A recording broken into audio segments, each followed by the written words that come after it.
You're listening to Dark Rain Chronicles. The rain hides many things, but it also remembers. Secrets washed away, voices swallowed by the storm. These are the stories it brings back, and tonight, you will hear them.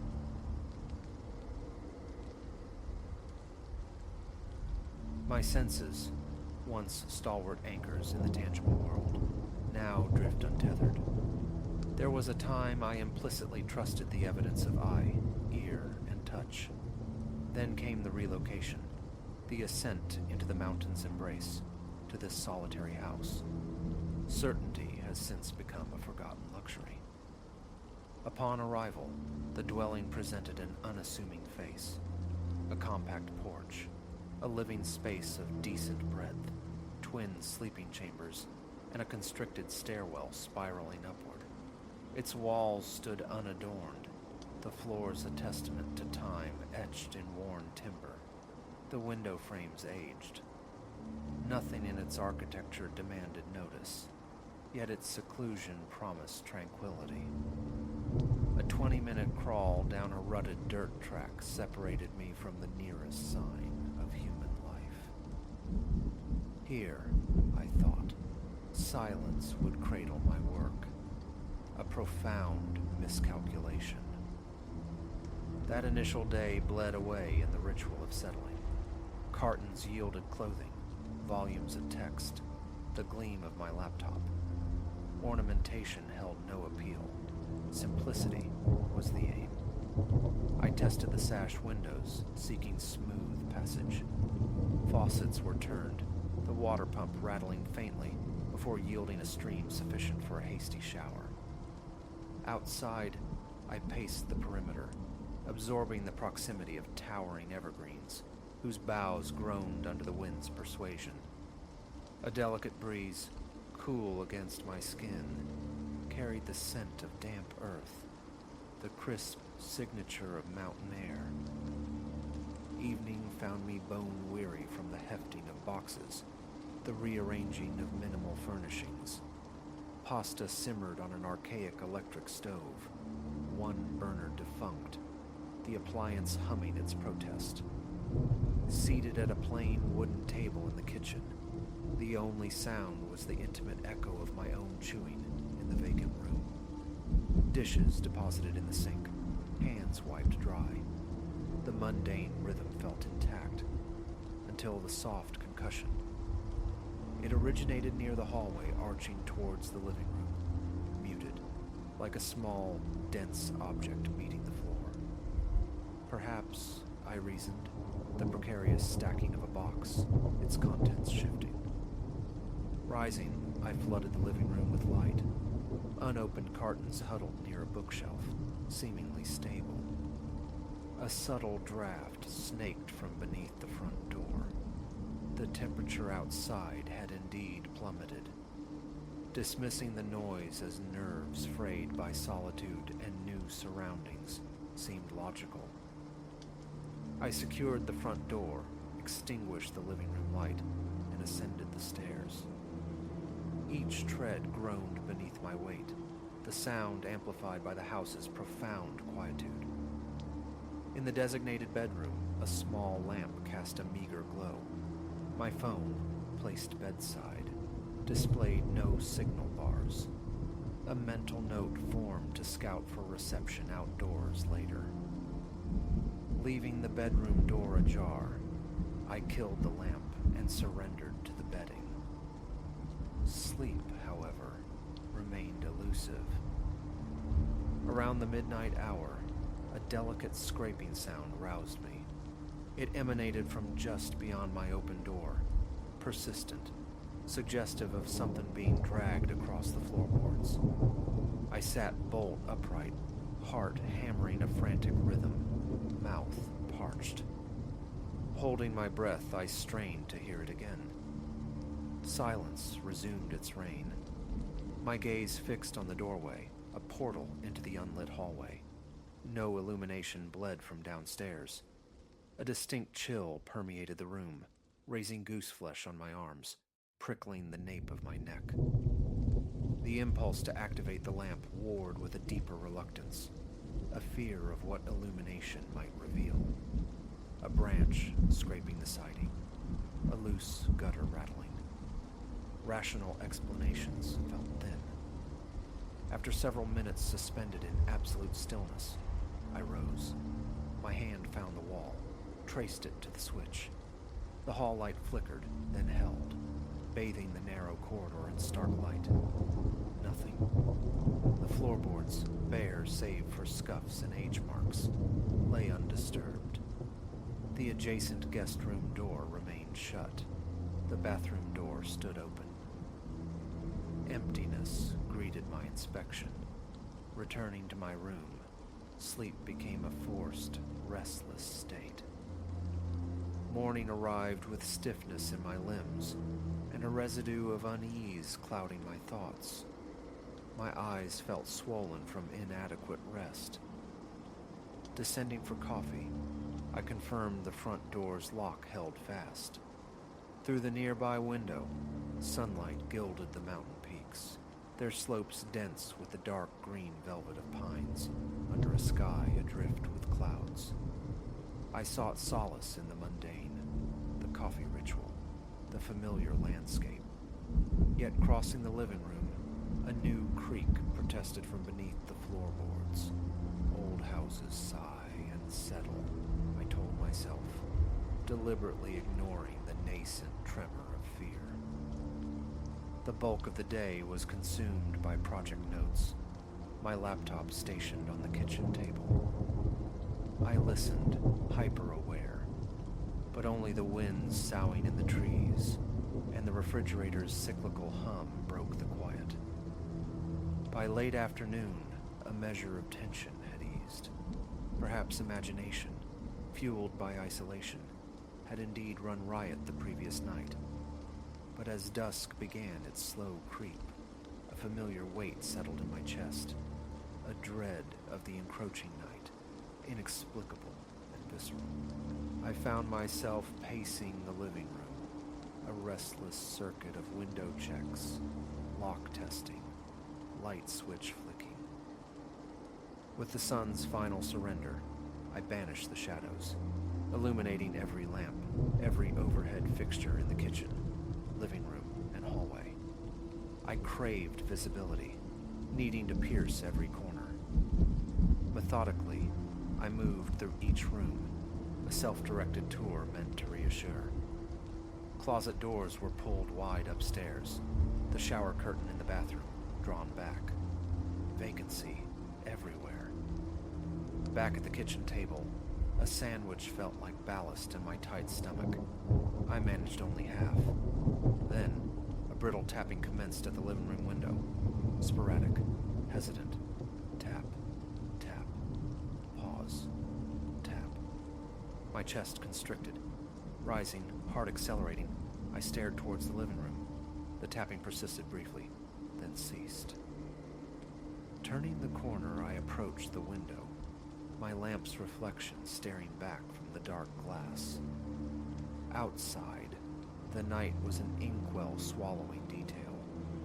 Leaning closer, I scanned the immediate vicinity. No errant branch seemed capable of such deliberate percussion. Cold perspiration beaded on my forehead. My breath grew shallow. The wind. An insect. A small, nocturnal bird. The explanations felt increasingly flimsy. Stepping outside through the front door confirmed the night's stillness and chill. My phone's flashlight beam cut a nervous swath as I rounded the house. Nothing near the window offered a plausible source for the sound. An acute sense of exposure prickled my skin. I retreated indoors quickly.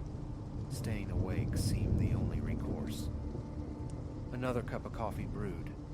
In a specific kitchen corner, a single bar of service flickered to life. A message from a friend inquired about my settling in. My thumbs, unsteady, typed a reassuring lie. all fine. Phone returned to the table. I watched steam curl from the mug, the frantic pulse in my ears drowning the kitchen's quiet hum. Around 10, the hallway stirred again. Footfalls, lighter than mine, paced slowly along the corridor floor. My arms tightened, goose flesh returning. Mouth dry, breath held captive. I rose from the chair and edged towards the living room entrance. The steps halted. Peering around the corner revealed nothing amiss. The corridor light blazed, the space undeniably empty. Then, a soft rustling, evocative of fabric brushing against a surface, though no source was visible. My skin felt icy. Eyes straining, watering slightly. I detected it. A subtle distortion near the staircase terminus, like heat haze shimmering above summer tarmac, yet imbued with cold. I blinked repeatedly. It remained, wavering, swaying almost imperceptibly. My heart slammed against my ribs. A word tried to form, caught in a constricted throat. Hello? The sound emerged cracked, fragile. The shimmering anomaly flickered, then dissolved. The corridor was simply empty once more. I stood rooted, pulse thundering, a knot tightening in my gut. What had I witnessed? Part of me screamed to flee, yet the house held me. This was my space now. Understanding felt imperative. Approaching the stairs, I activated the second-floor light switch, calling out again into the silence. No reply. I ascended, step by cautious step, listening intently. The familiar creaks punctuated my progress. At the landing, the upper hallway stretched vacant before me. Both bedroom doors stood open. The guest room held only a few boxes, no furniture. My phone's light probed the corners. Nothing. The fine hairs on my arms bristled. I closed the guest room door firmly and retreated to my own bedroom. Perching on the mattress edge, I fought for breath, thoughts racing. Denial warred with the undeniable memory of that shifting presence, intangible, yet capable of sound and movement. What did it signify? My chest felt banded. My own heartbeat pulsed thickly in my throat. Rubbing my eyes, seeking clarity, I heard it. A soft whisper directly behind me. A single, elongated syllable, unintelligible. I leaped up, spinning, finding only empty air. My heart battered my ribcage. My gaze swept the floor, searching. An unnatural cold spot seemed to linger near the foot of the bed. My breathing hitched. Backing away, I stepped into the hall, pulling my bedroom door shut behind me. Leaning against the wood, legs trembling, I felt the need for a strategy.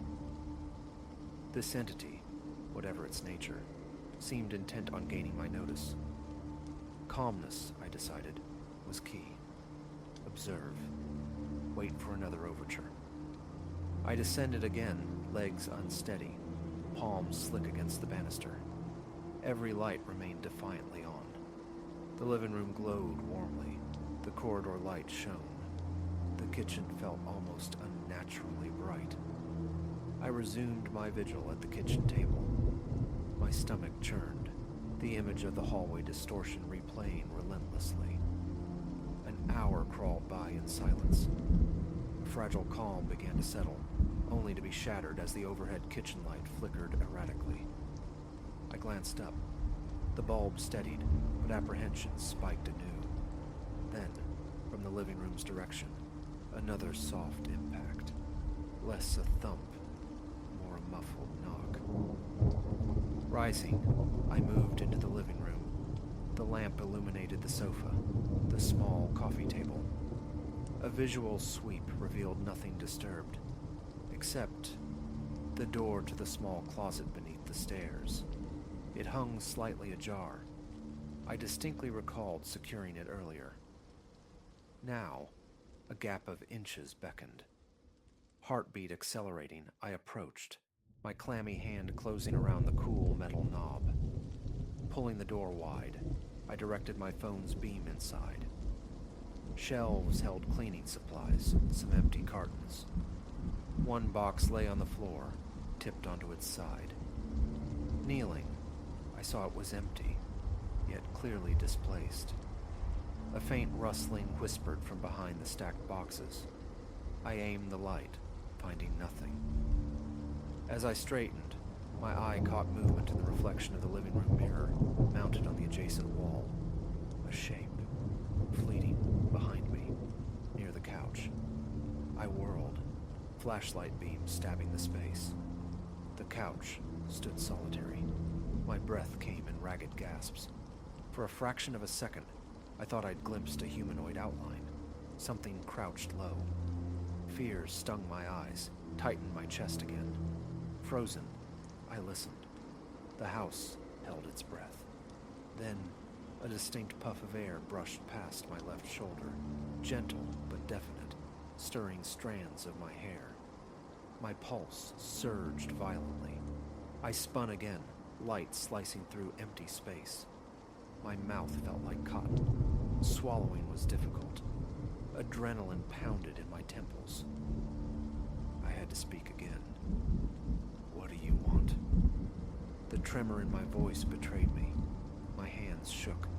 Addressing the void felt absurd. Yet what else was there? Silence answered for several heartbeats. Then, a faint scratching commenced on the wooden floor, originating from the corridor once more. My stomach plummeted. I walked towards it, each step deliberate, feeling the grain of the boards beneath my feet. Near the hallway entrance, faint, fresh marks marred the wood, shallow striations I hadn't noticed before. Kneeling, I touched them. Surface deep, but undeniably new. A chill traced my arms. Something had made these. Standing, I peered into the corridor. My mouth was tacky. I forced slow breaths against rising panic. The air itself felt altered, denser, pressing inwards. Clenching my fists for an anchor, the frantic thudding in my chest resonated in my ears. And then I saw it. A silhouette coalescing before me. Not solid, not sharply defined, but an unmistakable outline, shifting, swaying side to side with an almost rhythmic quality. Tall, slender. The urge to run screamed, but my feet were leaden. I stared, throat clamped shut, mind a whirlwind of unformed questions. One shaky step forward. The silhouette retreated, gliding along the wall as the corridor lights flickered violently. My palms were damp. A ragged breath escaped me. It felt like guidance. I followed, step by hesitant step, drawn towards the base of the staircase. There, it simply ceased to be. My arm trembled where I stood. Its intent remained obscure, but the feeling of being led was undeniable. A faint rapping echoed from above, somewhere on the second floor. Instinct, or perhaps suggestion, urged me upward. I climbed, legs quivering, gripping the rail. The upper hall light remained on. I turned towards the guest room. The door, previously closed by my own hand, now stood shut again. A soft, shuffling sound whispered from within. Damp palm twisting the knob, I pushed the door inward. The boxes I'd left stacked were now strewn about. One lay overturned, its contents, blank pages intended for notes, scattered across the floorboards. Not randomly, but arranged in a distinct, unsettling pattern. A circle. My body went rigid. Then I saw it. A single sheet pinned beneath the corner of an upright box. Scribbled lines marred its surface. Random at first glance, yet possessing a strange deliberateness. My stomach clenched. Hand shaking, I retrieved the paper. The marks formed no recognizable script, yet they felt undeniably like an attempt at communication. My scalp prickled with awareness. Whirling around, the certainty of not being alone washed over me, though the room remained visibly empty. Doubt was no longer an option. Something resided here. It manifested through sound, physical marks, and now, this attempted inscription. The rational part of me urged flight, a return to the explainable world. Yet, an inexplicable tether held me fast. The remainder of the night unfolded in the brightly lit living room, a vigil punctuated by fitful dozing, each creak of a floorboard, each flicker of a bulb, jerking me back to anxious wakefulness. My body screamed for rest. My nerves were abraded raw. Now, as dawn paints the mountain peaks in washes of gray and rose, I sit, contemplating the path forward. The phenomena cannot be dismissed, the sounds and spectral forms ignored. This presence is a palpable weight in the air. My heart still leaps at the memory of the shape in the hall, the whisper at my back. Its purpose remains shrouded, yet its desire for attention seems clear. Is there more it wishes to reveal? Fear is a cold knot within me, yet it braids itself with a compelling need for understanding. My body is strung taut, my mind exhausted, but departure feels premature. I sought solitude and inspiration in these mountains. I have found something altogether different. I will wait for nightfall again. I will see what unfolds.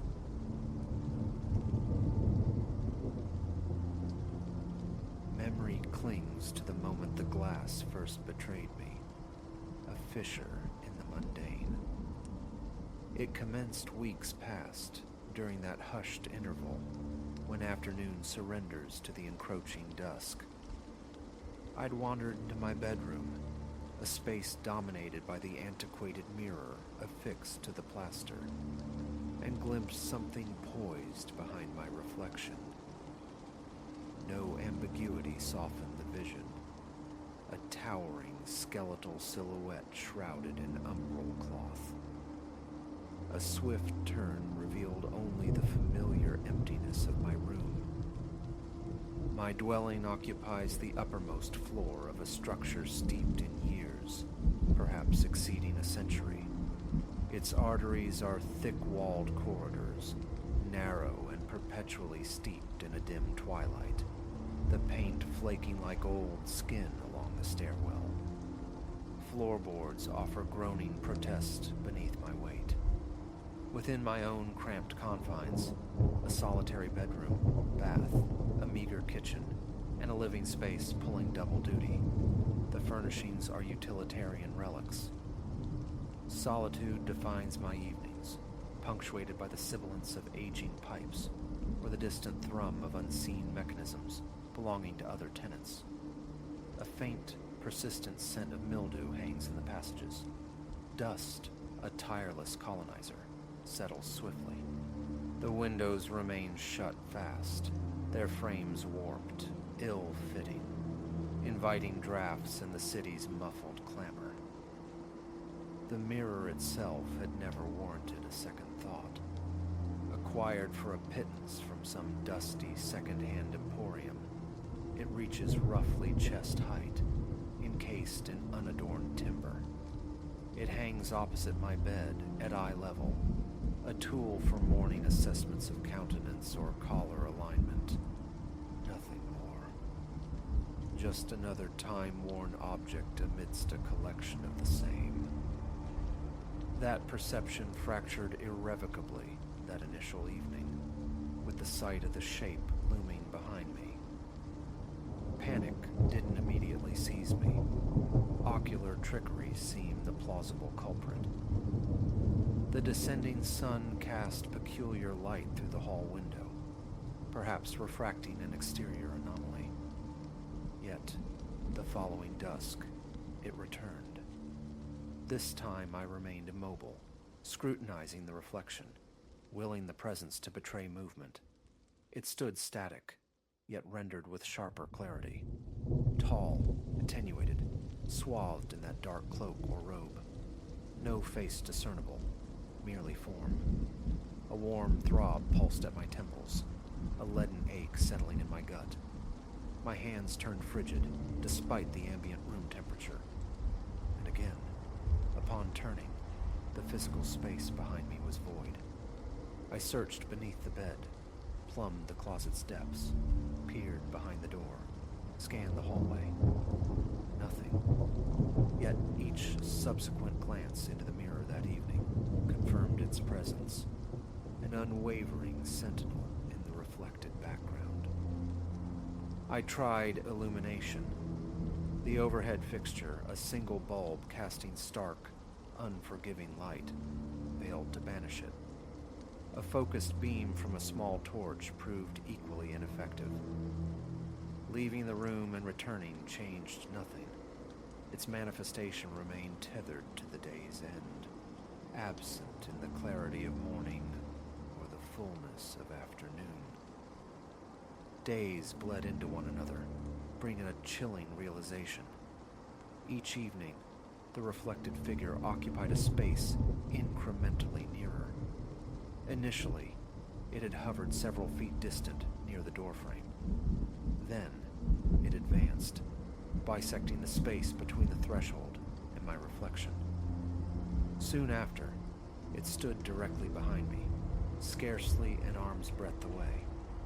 I could discern the slope of its shoulders, the precise drape of its garment, descending almost to the floorboards. Feet, hands, visage, all remained shrouded, concealed.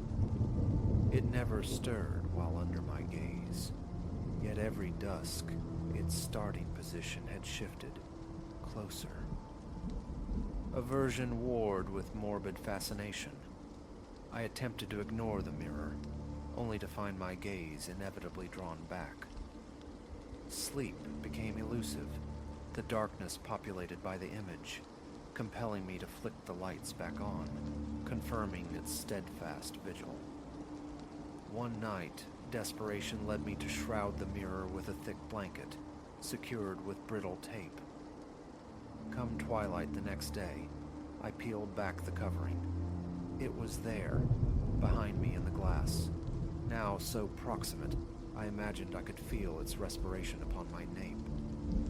And indeed, a sensation followed, faint, strangely warm air brushing the skin there.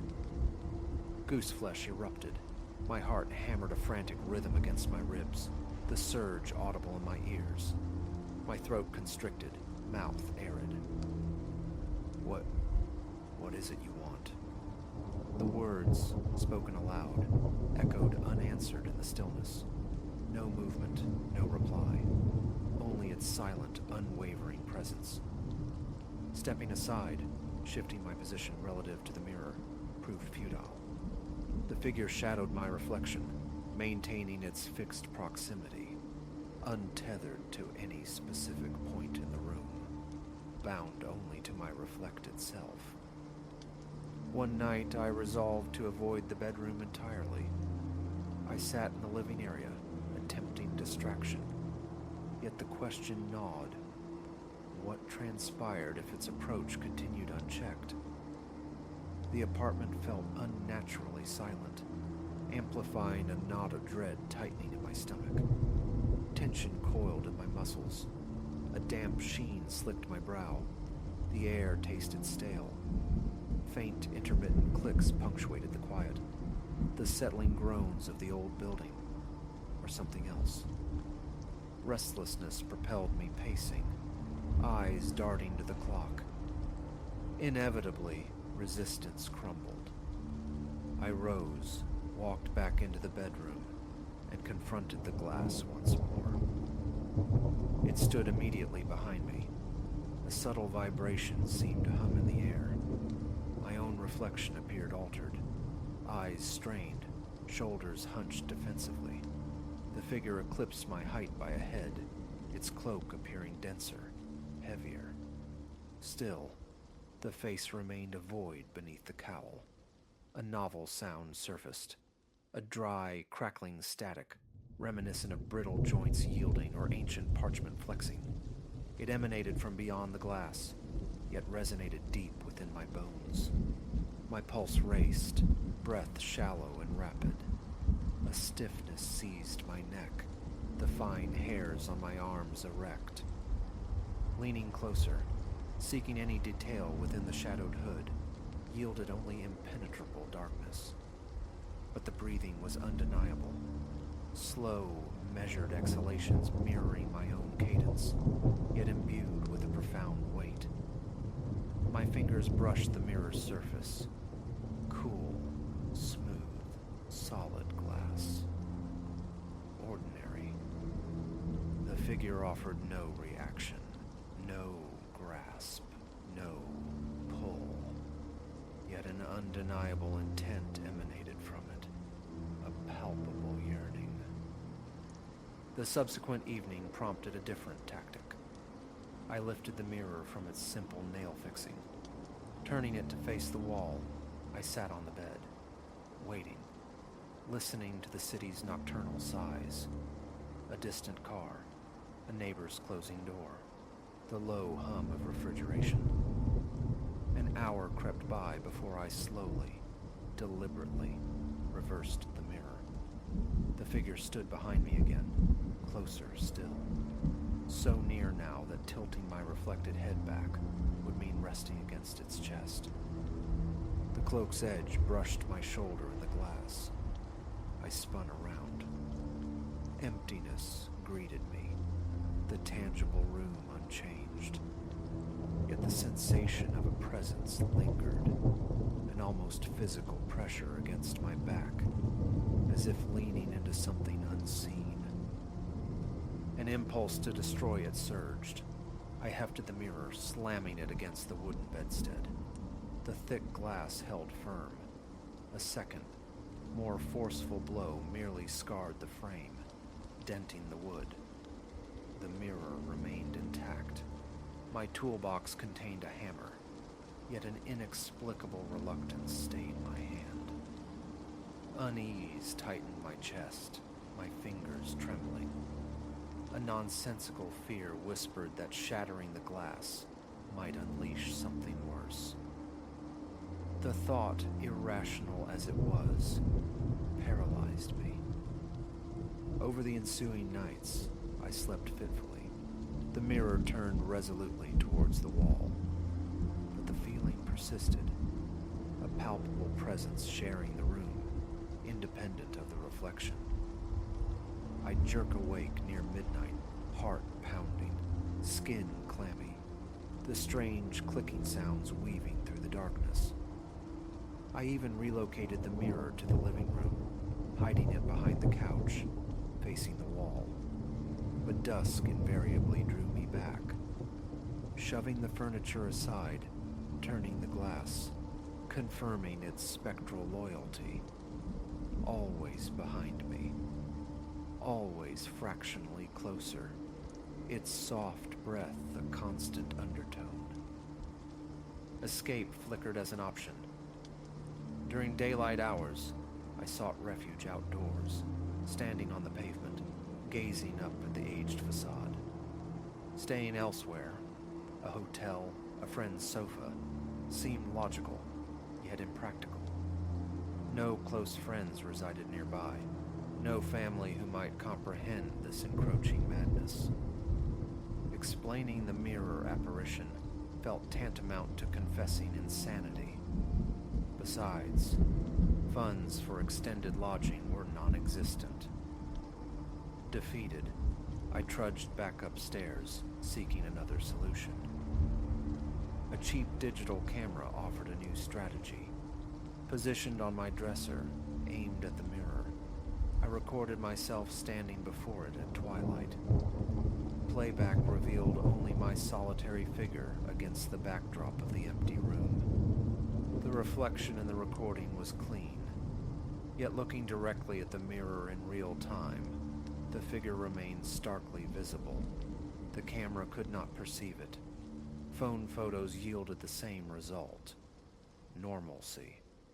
This technological failure didn't soothe my nerves. It amplified my isolation. Its advance continues, inexorable. It never vanishes, merely waits.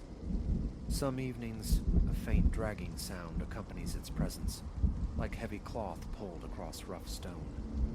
Glancing at the mirror confirms subtle shifts in the cloak around its unseen shoulders. The dry clicks return, sharp as popping knuckles. My pulse hammers in my throat, legs threatening to buckle.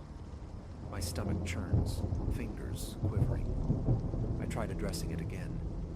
"Can you hear me?" Silence answered. It offers no communication. Holding up a paper inscribed, "Who are you?" elicited no change. Plunging the room into absolute darkness, using only a flashlight beam, failed to dispel it. The figure persisted in the reflection, solid as ever, even under direct illumination. One night, a distinct warmth bloomed on the back of my neck. Not merely breath this time, but the definite sensation of a hand hovering scant millimeters from my skin, radiating heat without contact. A faint odor accompanied it, reminiscent of old wool or damp fabric stored too long in stagnant air. It provoked a cough, made my eyes water. I recoiled from the mirror. Looking back, the figure stood unchanged, unmoved. Discarding the mirror, perhaps consigning it to the alley dumpster, presents itself as a solution. Yet, anxiety roots me. What if its removal merely liberated the presence, allowing it to manifest in any reflective surface? The bathroom medicine cabinet, the polished gleam of kitchen appliances, the dark panes of my windows at night, potential new haunts. Containing it within this single object feels, perversely, like a measure of control. It never makes physical contact. No sudden lunge, no revealed face. But its proximity has become suffocating. I can almost sense its presence with eyes closed. Sometimes, standing with my back to the mirror, knowing it's there, is enough. A tingling crawl across my back, my scalp prickling, breath catching unevenly. The culmination, the moment it finally closes the infinitesimal gap, remains unknown. Each night I witness, or simply feel, its incremental encroachment. It grants no peace.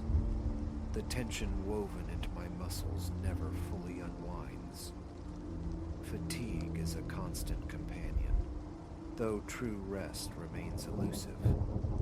Dreams become fractured landscapes, leaving me disoriented and dizzy upon waking.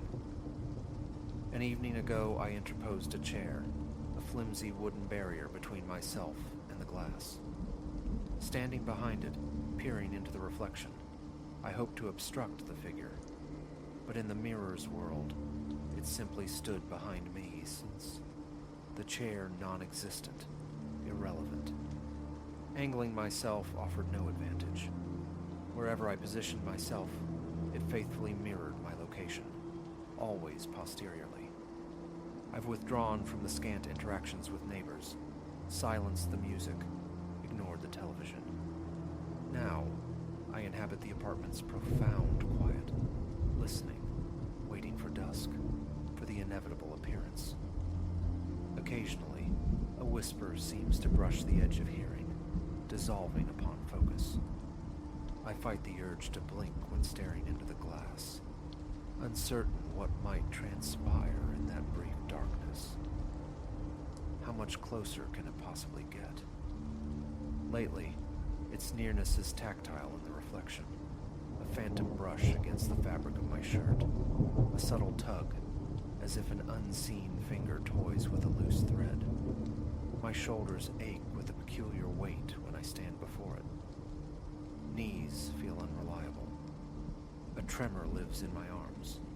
My throat remains perpetually tight, vision blurring at the periphery from sheer, unrelenting stress.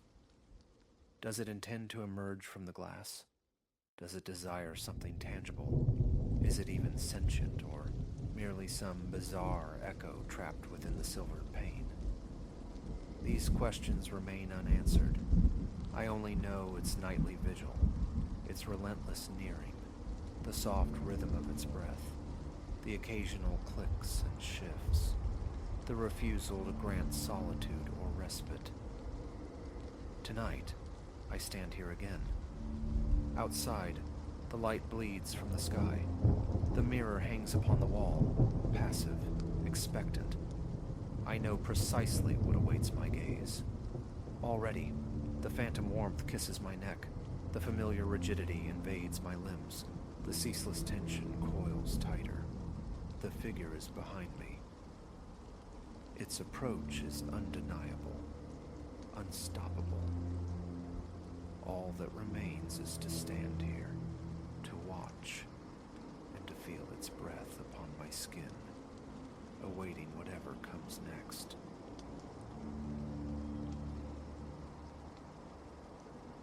The sapphire immensity of the ocean, once my azure refuge, warped that sun-scorched afternoon into a boundless cage, stalked by an unseen menace drawing inexorably closer. Months I dreamt of this solitary voyage, weaving through the Florida Keys. As Alara Vance, a student of the sea's deep secrets, water was my element. Yet this excursion promised something more profound. Liberation, perhaps. A chance to dissolve into the infinite cerulean and surface with clarity, peace. Life's recent wreckage, a shattered relationship, the stinging evaporation of research funding, had left me profoundly adrift. This escape felt less like a choice, more like a necessity. Dawn unfurled perfectly. I slipped the moorings just as the air turned crisp, sailing with possibility. My modest motorboat, the Tide Whisper, lacked grandeur but possessed a stubborn reliability. Provisions for a full day exploring the Keys' sequestered corners lay stowed. Bliss defined the initial hours. A hushed cove invited exploration. I snorkeled, suspended amidst kaleidoscopic coral gardens, iridescent fish flicking past my ankles like living jewels. Later, stretched upon the deck, sun soaking into my skin, I lost myself in the worn pages of a novel.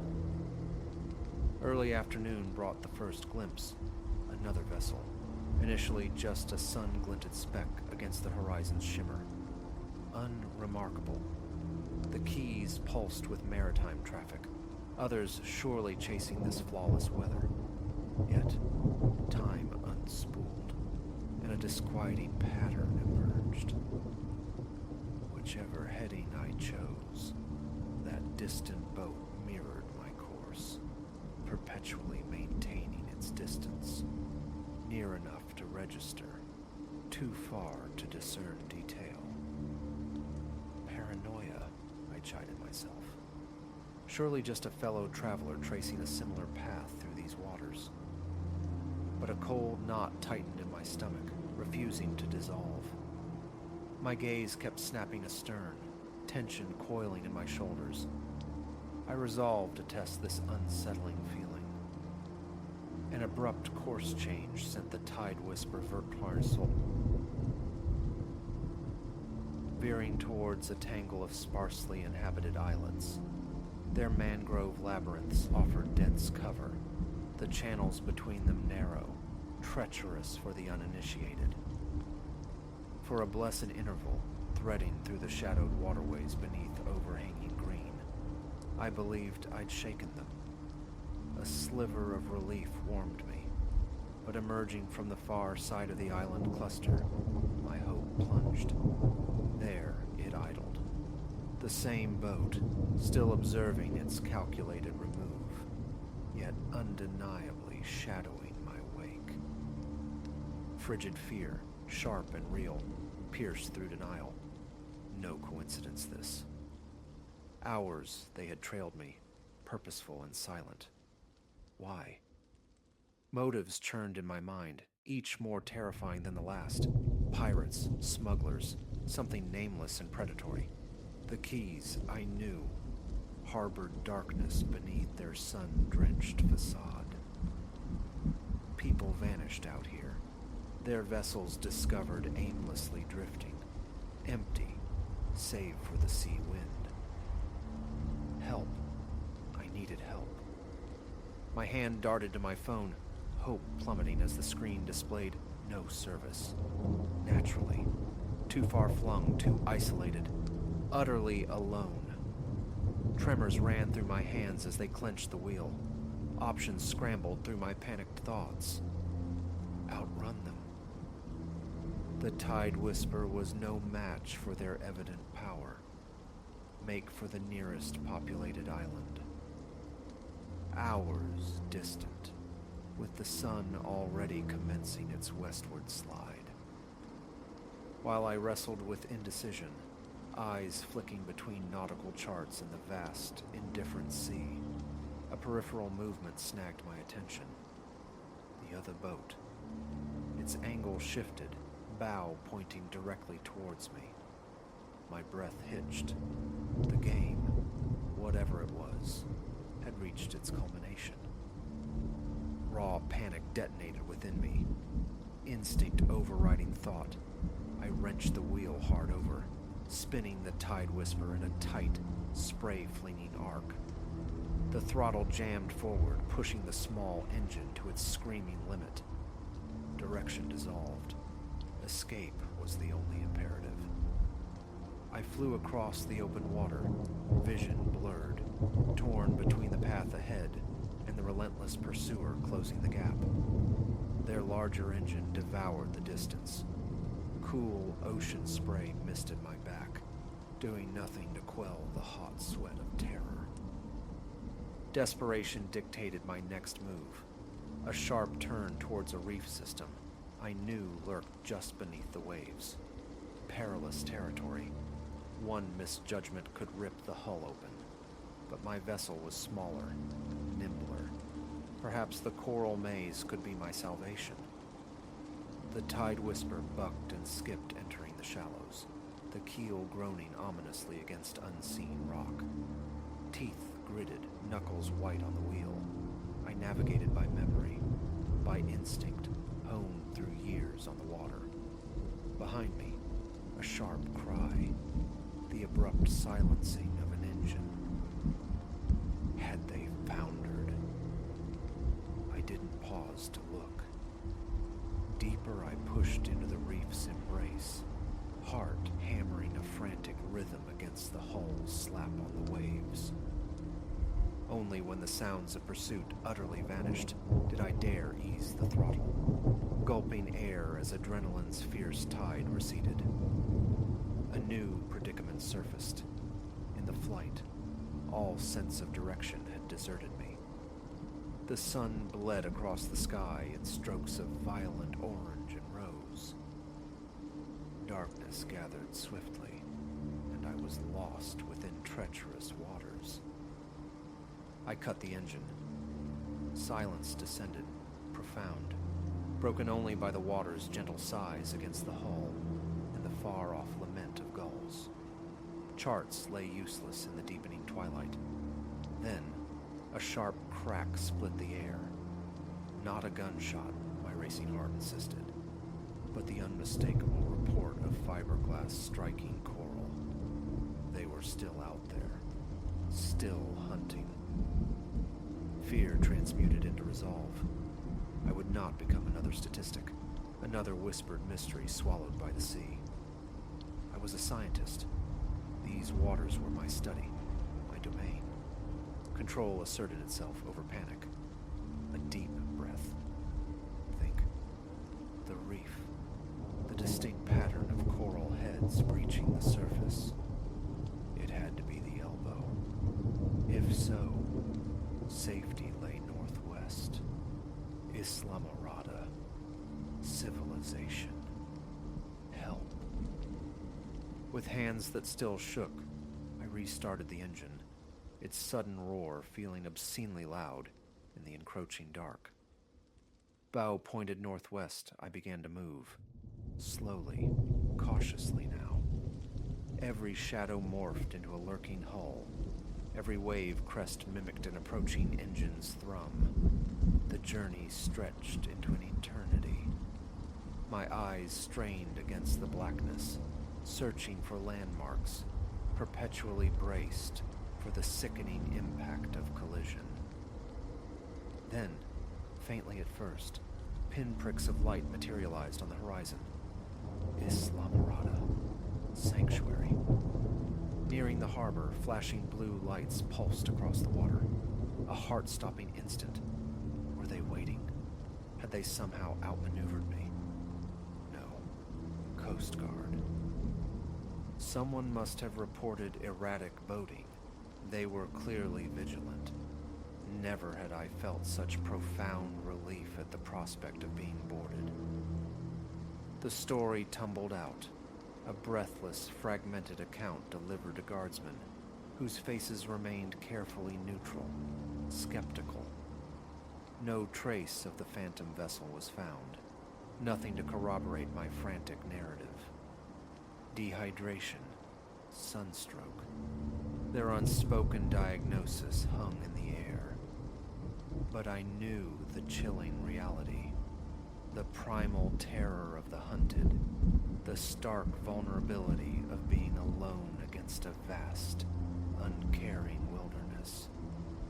They escorted me to the marina, the tide whispered Uruk. Looking small and scarred beside their imposing cutter, stepping onto the solid dock, my legs gave way.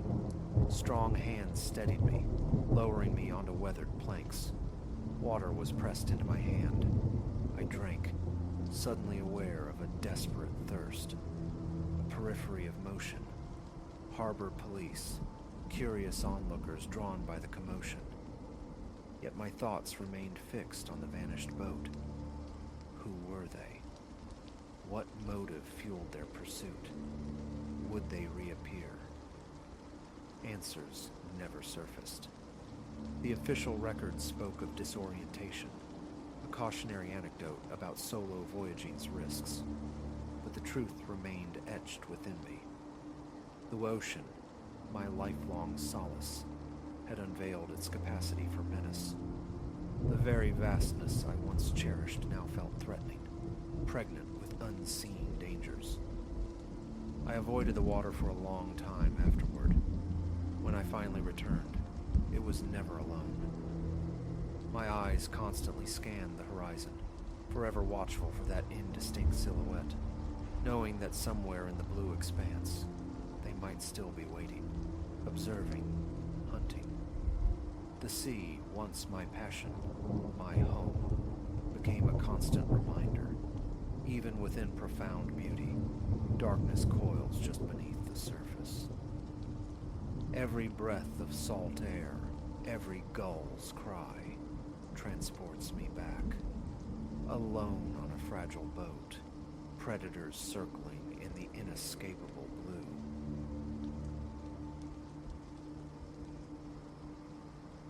Never did I fathom that a cut-rate beach rental, secured on a whim, could unravel into a night stretched taut with raw dread.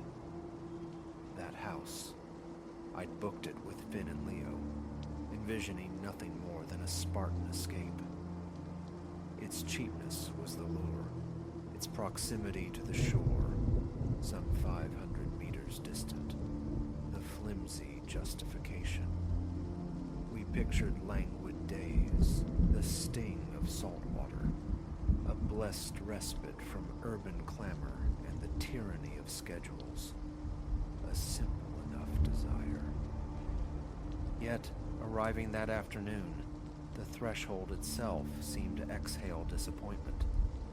A miasma of neglect, thick with the scent of trapped months and damp plaster, greeted us. Skeletal lace draped the corners, the walls wept faint, discolored trails. An involuntary wrinkle creased my nose against the irritation. The living space was cramped, furnished with relics adrift in a haphazard arrangement. A sofa bleached of its former life, a coffee table scarred with untold histories. The kitchen promised utility, perhaps, but the refrigerator emitted a low, insistent buzz that grated on the quiet. Style was unimportant.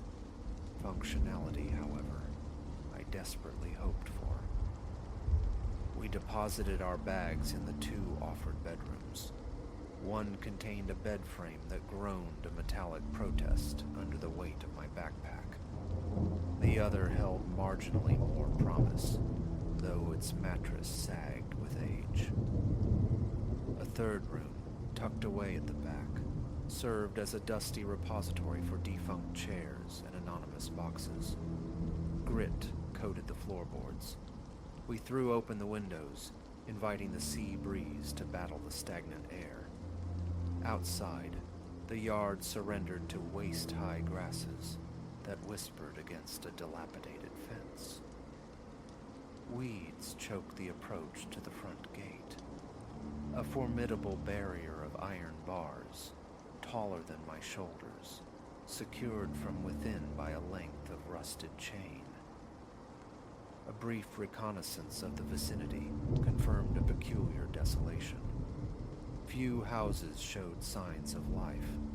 Some stood derelict, their windows shattered or boarded over like blinded eyes. Others were dark, driveways empty.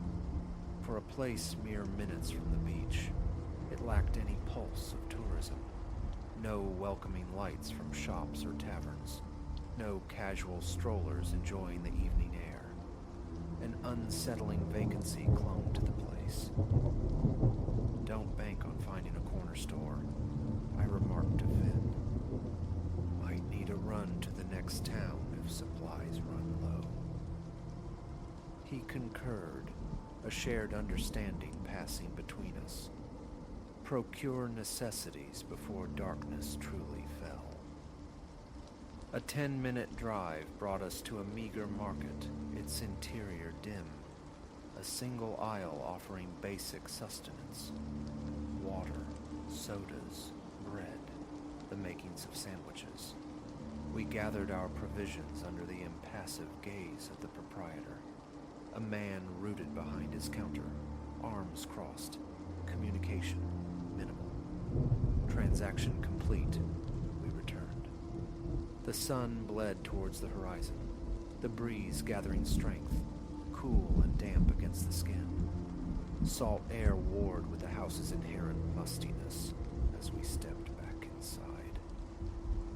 Night descended fully, swallowing the landscape. No streetlights pierced the gloom. Illumination was confined to our porch lamp's weak halo and a solitary bulb shivering in the hallway. The living room's overhead fixture flickered erratically. Phones, we agreed, would remain close at hand, potential beacons in the dark. We gathered around the unsteady coffee table, the slap of cards punctuating the silence, consuming simple sandwiches. Wind keened through unseen cracks in the window frames, a lonely sound underscoring an isolation more profound than I'd anticipated. Around 10, the wind intensified, a feral presence. The kitchen window rattled in its frame. The back door shuddered. Compelled by unease, I rose to verify the lock. Secure, yes, but the aged wood felt frail. Peering through the kitchen glass yielded nothing but impenetrable blackness. The yard was a void. Only by straining my eyes could I discern the faint geometry of the fence against the starless, cloud-choked sky. To distract ourselves, Finn proposed a movie on his laptop. We clustered in the living room, extinguished the overhead light for better viewing, and tried to settle. A knot of disquiet tightened within me, dismissed as mere unfamiliarity. Yet, the others radiated a similar tension. Leo's foot tapped a restless rhythm. Finn compulsively checked his phone screen. Perhaps 30 minutes elapsed before a soft thud emanated from the rear of the house. Wind-driven debris, I initially assumed, pausing the film to listen. Silence descended, thick and watchful. Then it recurred, a sequence of dull impacts against the exterior wall. Not random, like small stones being tossed, or methodical taps with something solid. My pulse leaped. "Hear that?" I whispered, the question barely audible. Finn and Leo nodded, faces pale in the laptop's glow. We rose, careful to muffle the scrape of chairs. On silent feet, I approached the window nearest the back door, hazarding a glance into the oppressive dark. Movement near the fence line. Shapes coalesced, 3 at least, cloaked in dark, hooded jackets. Ice water sluiced through my veins. My stomach clenched. I swallowed against a suddenly dry throat. They were inside the fence on the property. One stooped, retrieved something, and flung it against the wall, the source of the knocking. A shout followed, indistinct but edged with aggression. Another figure detached itself, moving stealthily along the side of the house. "What do we do?" Finn hissed, his voice tight. I motioned for silence, desperate not to betray our awareness. Seconds stretched into an eternity before more shouts pierced the wind. "Who's in there?" The question hung in the air, not slurred or drunken, but sharp, challenging. My heart hammered against my ribs. I retreated cautiously from the window, avoiding the spill of light. Leo moved swiftly to bolt the front door. Finn returned from the kitchen, pressing a knife into my hand, gripping another himself. The cold steel felt alien, unwelcome, yet strangely necessary. Sweat slicked my palms. Suddenly, the chime of metal on metal drifted from the front, the gate. They were testing the chain, probing for weakness. "Anyone home?" Another yell, punctuated by low, indistinct laughter. These were no lost souls seeking aid. This felt targeted, calculated, an attempt to intimidate, perhaps prelude to forcing entry. I crept to the living room window, peering through a gap in the curtains. The feeble porch light cast long shadows, barely illuminating the gate where a hooded figure wrestled with the chain, face obscured by shadow and cloth. They began to circle, footsteps crunching on gravel as they moved around the side, back towards the rear of the house. Pressing my ear to the cool plaster of the wall, I strained to decipher their words through the wind's howl. Fragments reached me. "Check the door. Look over there." My mind raced. Phone in hand, fingers trembling slightly, I dialed the local constabulary. A weary female voice answered. I relayed our situation, the address, the urgency. "One patrol car available," she informed me. "Holiday weekend staffing." They were en route. A wave of impotent fear washed over me. How long was en route? Meanwhile, the perimeter patrol continued. They prowled the yard, invisible hands testing windows, rattling doors. The back doorknob jiggled violently. I froze, breath held captive in my chest, standing mere feet away on the other side. The knob twisted back and forth, a prelude, I felt certain, to splintering wood. Finn stood rigid behind me, knuckles white around the knife hilt. Leo kept vigil at the front. Each minute crawled by, devoid of sirens. Worry-gnawed. Would they shatter glass? Kick in a door? Were they armed? Hidden hands in pockets, under jackets. The unknown amplified the dread. my chest constricted with every gust of wind, every rustle of unseen leaves that sent phantom movements skittering across my peripheral vision. A sudden, heavy thump against the side wall. Something kicked or thrown, made Finn jump, a curse escaping his lips. I shot him a silencing look, terrified they might hear, might escalate. My eyes kept darting to my phone's clock. 10 minutes since the call. It felt like an hour. The frantic rhythm of my own heart echoed in my ears. Through the window, I saw a brief flicker. One of them swept the yard with a compact flashlight. The beam sliced across bushes, grazed the porch steps, played over the windows. I ducked instinctively.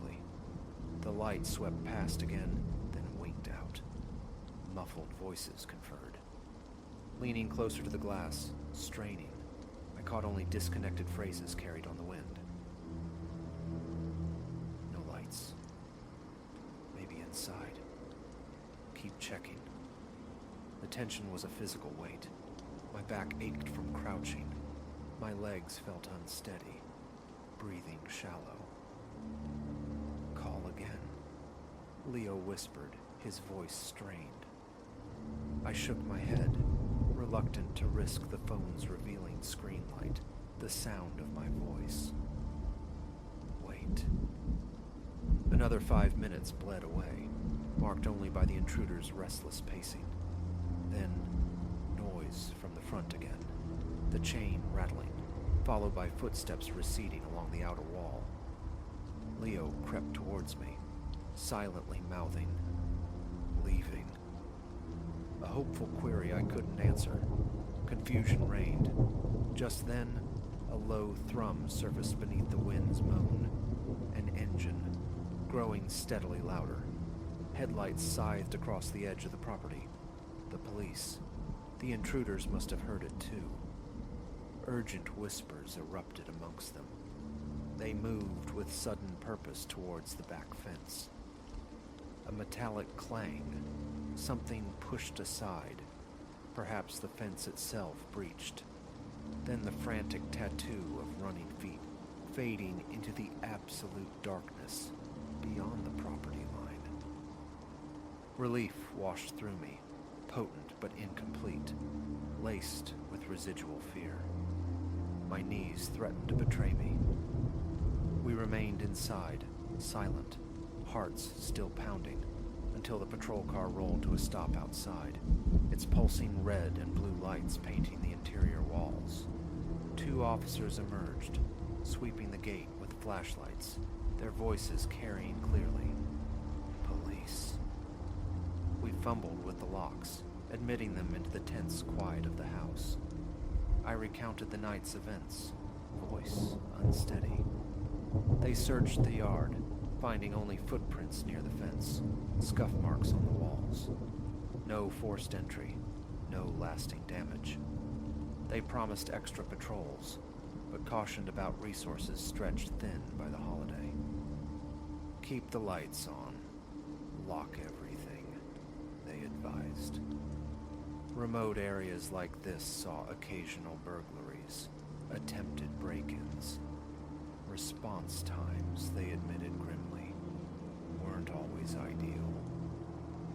After their departure, we 3 stood in the living room, the silence profound, gazes meeting in shared exhaustion. Leo rubbed his arms as if warding off a chill. Finn sank onto the sofa, a long, shuddering exhale escaping him. I felt utterly depleted, hollowed out. Staying another night was unthinkable, yet driving in the dead of night felt equally unwise. We resolved to endure until dawn. A heavy cabinet was wrestled against the back door, chairs wedged under doorknobs, every window triple-checked. The living room light remained defiantly on. Sleep was a fugitive state. I drifted into brief, troubled dozes, jolted awake by every creak, every sigh of the wind. First light was our signal, We packed with frantic efficiency, abandoning any pretense of tidying. The car loaded, the house locked behind us. We drove away from that place without a backward glance. The return journey was muted, conversation sparse. The night replayed itself relentlessly in my mind. The first glimpse of those hooded figures, the chilling probe of the doorknob, the agonizing weight, the gnawing fear. My hands still trembled slightly on the steering wheel. Later, recounting the tale to relatives yielded no answers, only sympathetic headshakes. Were they burglars? Something else? The police report was filed, a bureaucratic footnote to a night of visceral terror. No follow-up ever came. The memory lingers, an unwelcome tenant. Renting in unfamiliar places now carries an edge of vigilance. Doors are checked, windows secured, gut feelings scrutinized. That single night etched a permanent wariness onto my psyche.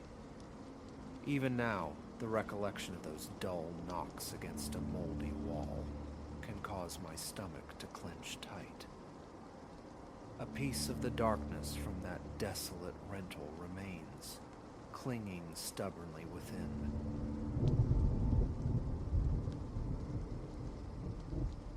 The last cardboard sarcophagus scraped across the threshold of my new claustrophobic haven. Before I could even catch my breath, the building's custodian, a gaunt man named Mr. Silas, intercepted me. His face, etched with a peculiar tension, leaned close.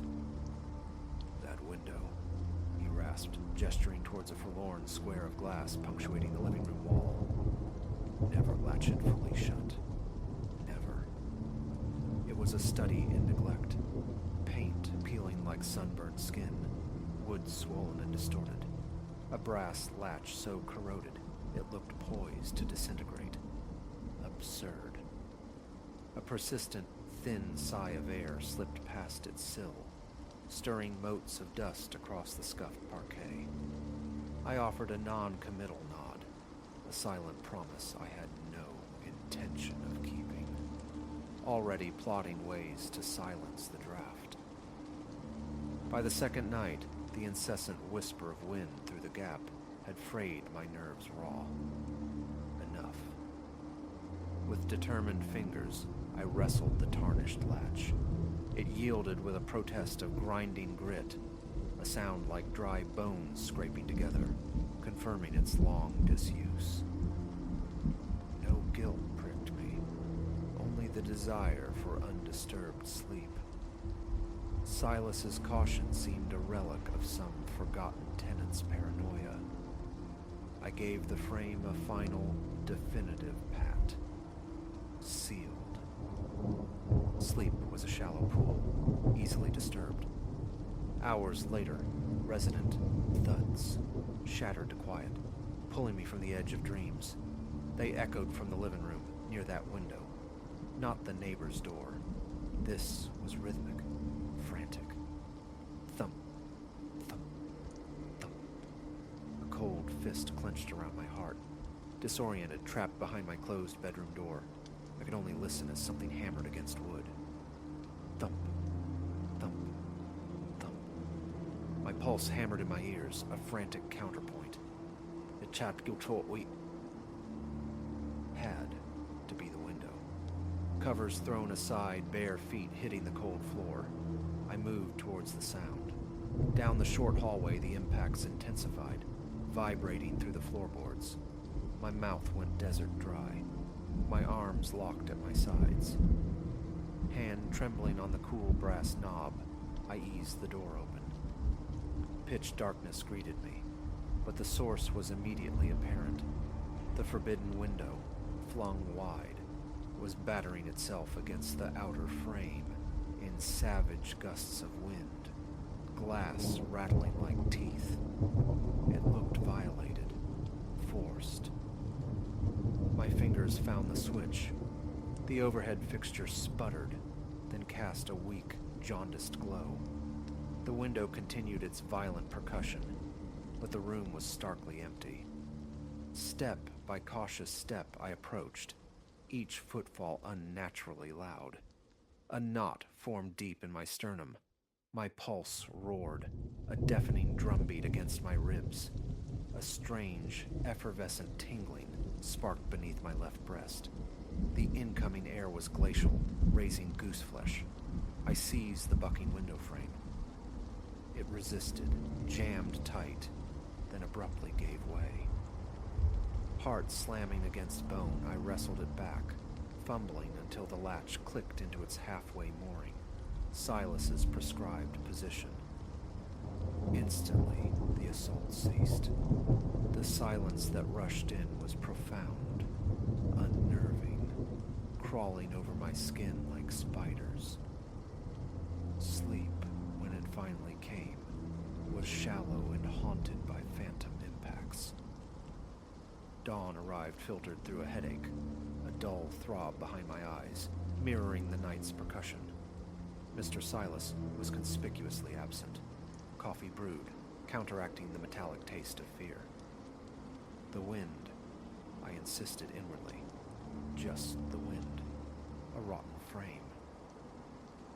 Logic felt thin, a flimsy shield. Throughout the day, as I unpacked dishes and scrubbed away decades of grime, my gaze kept snagging on that small, unassuming window, half expecting it to erupt into motion. Evening drew in, bringing with it a taut apprehension that settled in my shoulders like a physical weight. An early retreat to bed offered little solace. Pages of a magazine blurred. The glow of my phone illuminated trembling hands. Sleep remained elusive. Around the cusp of midnight, a soft creak emanated from the living room. Old buildings settle. I chanted silently, but the knot in my chest tightened regardless. I lay rigid beneath the sheets, listening to the slow crawl of minutes, until exhaustion finally dragged me under.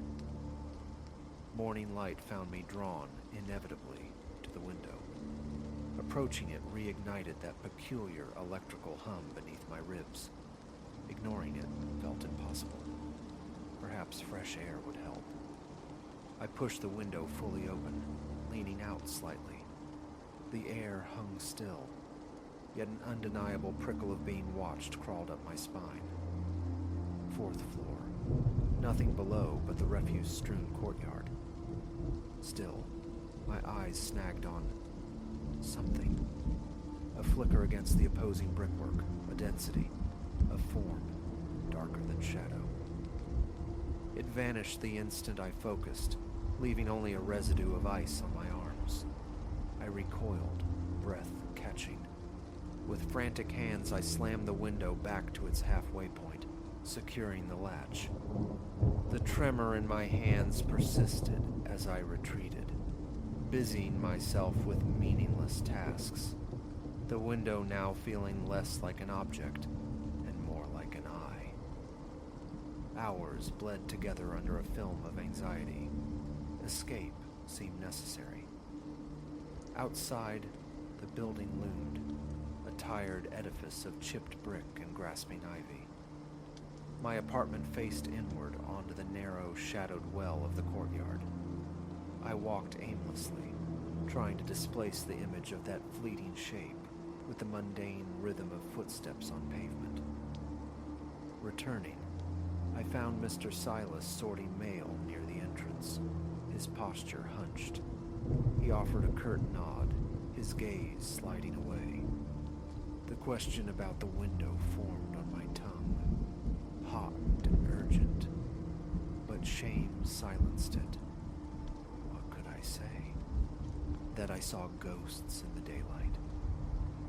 I managed a weak wave and ascended the stairs, the unspoken question a heavy weight.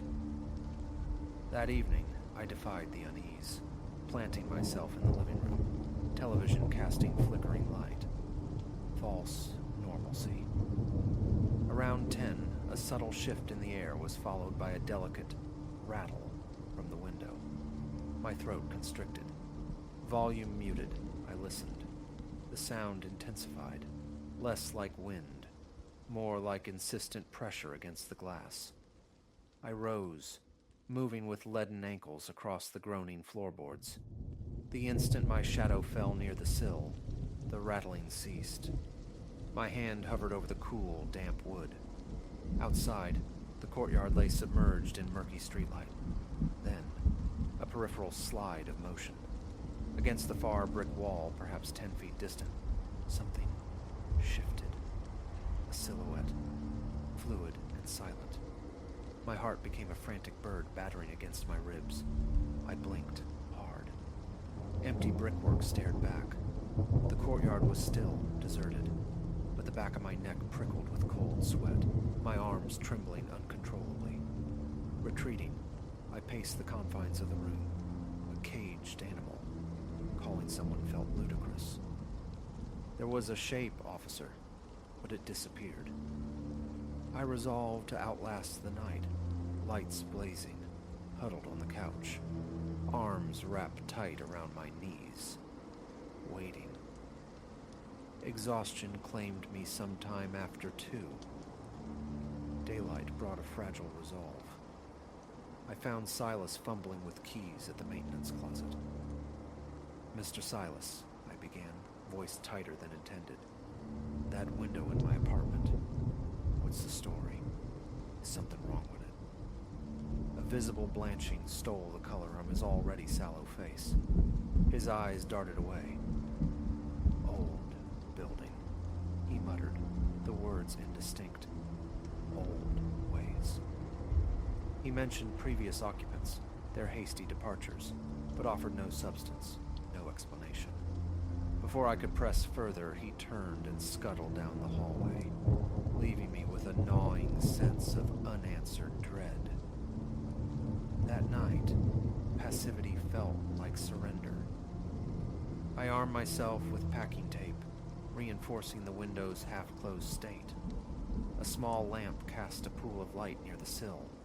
I positioned a chair directly opposite, a sentinel determined to witness. Midnight chimed somewhere distant. Then, a low skrup. Soft at first, insidious, like fingernails tracing the exterior wood grain. My breath hitched. The tingling in my chest returned, sharp, electric. Cold perspiration traced my spine. Eyes locked on the glass pane, I listened as the scraping intensified, morphing into distinct, delicate taps. Knuckles on glass. Tap. From outside, level with my eyes, on the 4th floor, with sheer brick below. Impossible, yet undeniably real. My heart hammered violently, a painful spasm seizing my chest. Legs shaking, I forced myself upright. One step, then another, the floor protesting beneath me. Tap. My hand, against all reason, reached out, fingertips brushing the cold glass. A faint, distinct vibration pulsed beneath my touch, the echo of a physical impact. I snatched my hand back as if burned. Silence fell, absolute and ringing in my ears. Then, with shocking violence, a force slammed against the window from outside. The tape ripped free. The old latch gave a final, metallic shriek, and the window burst inward with a deafening crack, unleashing a blast of frigid, musty air. I staggered back, colliding with the chair. The lamp flickered wildly. My gaze shot to the gaping aperture. Only impenetrable darkness, and the faint geometry of the courtyard below. No figure, no source. Yet the presence was overwhelming. A palpable weight pressing down, stealing breath. A primal scream built in my throat. Close it! I lunged, grabbing the violently shuddering frame. Arms trembling violently, I fought it back. Inch by agonizing inch, until the latch clicked home in its designated groove. As if a switch were thrown, the unseen pressure vanished, the air stilled. Panting, legs threatening to buckle, I backed away. Sanity dictated retreat. I fled to the bedroom, slamming the door shut, the click of the latch a pathetic defense. The phantom tingling in my chest pulsed in sickening rhythm with my racing heart. Huddled beneath the covers, bedside lamp casting stark shadows, I stared at the door, every creak of the old building a fresh assault on my nerves. I remained there, a prisoner of fear, until the first gray hints of dawn seeped beneath the curtains. Moving felt like dragging lead. In the days that followed, a fragile truce emerged. I cultivated a deliberate ignorance regarding the window. It remained fixed in its half-open state, precisely as Silas ordained. The nightly whispers returned, faint scrapes, hesitant taps, but they lacked the previous night's terrifying insistence. I trained myself not to look, not to listen too closely. Curiosity warred with stark terror, but terror held the upper hand. My sole objective became coexistence, minimizing the disturbances enough to reclaim fragments of sleep. One twilight, passing through the living room, peripheral movement snagged my attention. Outside. Not a bird, not a shadow. Something ascending the brickwork opposite. Against my better judgment, I froze, then drifted closer, drawn by a morbid fascination. Near enough now, a shape, dark, vaguely manlike, clinging, impossibly to the vertical surface. Featureless, utterly still for a moment. It then slid sideways, vanishing beyond the frame's edge. A hot, acrid sensation flared in my chest, like inhaled acid. Slowly, deliberately, I backed away, stumbling against the arm of the couch. Never look again. The thought screamed, a mantra against the rising panic. Never. Now, the window is a focal point of dread. Passing it triggers an automatic surge of anxiety, the familiar electric prickle under my ribs. It stays perpetually ajar, a sentinel admitting drafts I no longer fight. That corner of the living room remains largely unvisited after dusk. If faint taps reach my ears, I raise the volume on the television, hum a tune, anything to drown them out. If a flicker of movement registers outside, I turn away sharply.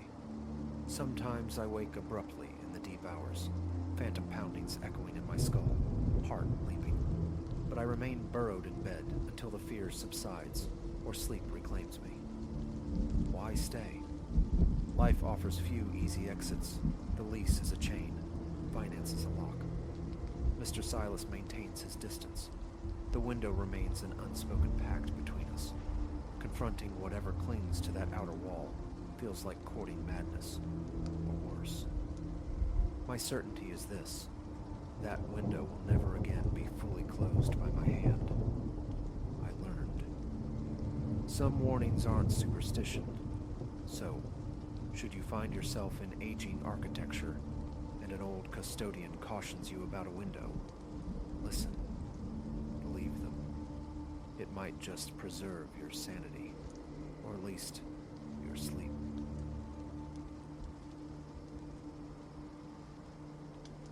The first irregularity was the door, the master suite portal, resolute and shut. An anomaly, because Alara never closed it, not in the 48 hours since she'd begun her tenure as caretaker for the Ashworths. She paused, her fingers hovering millimeters from the cool brass knob, an unnatural frost tracing its way up her spine, mocking the humid weight of the summer afternoon.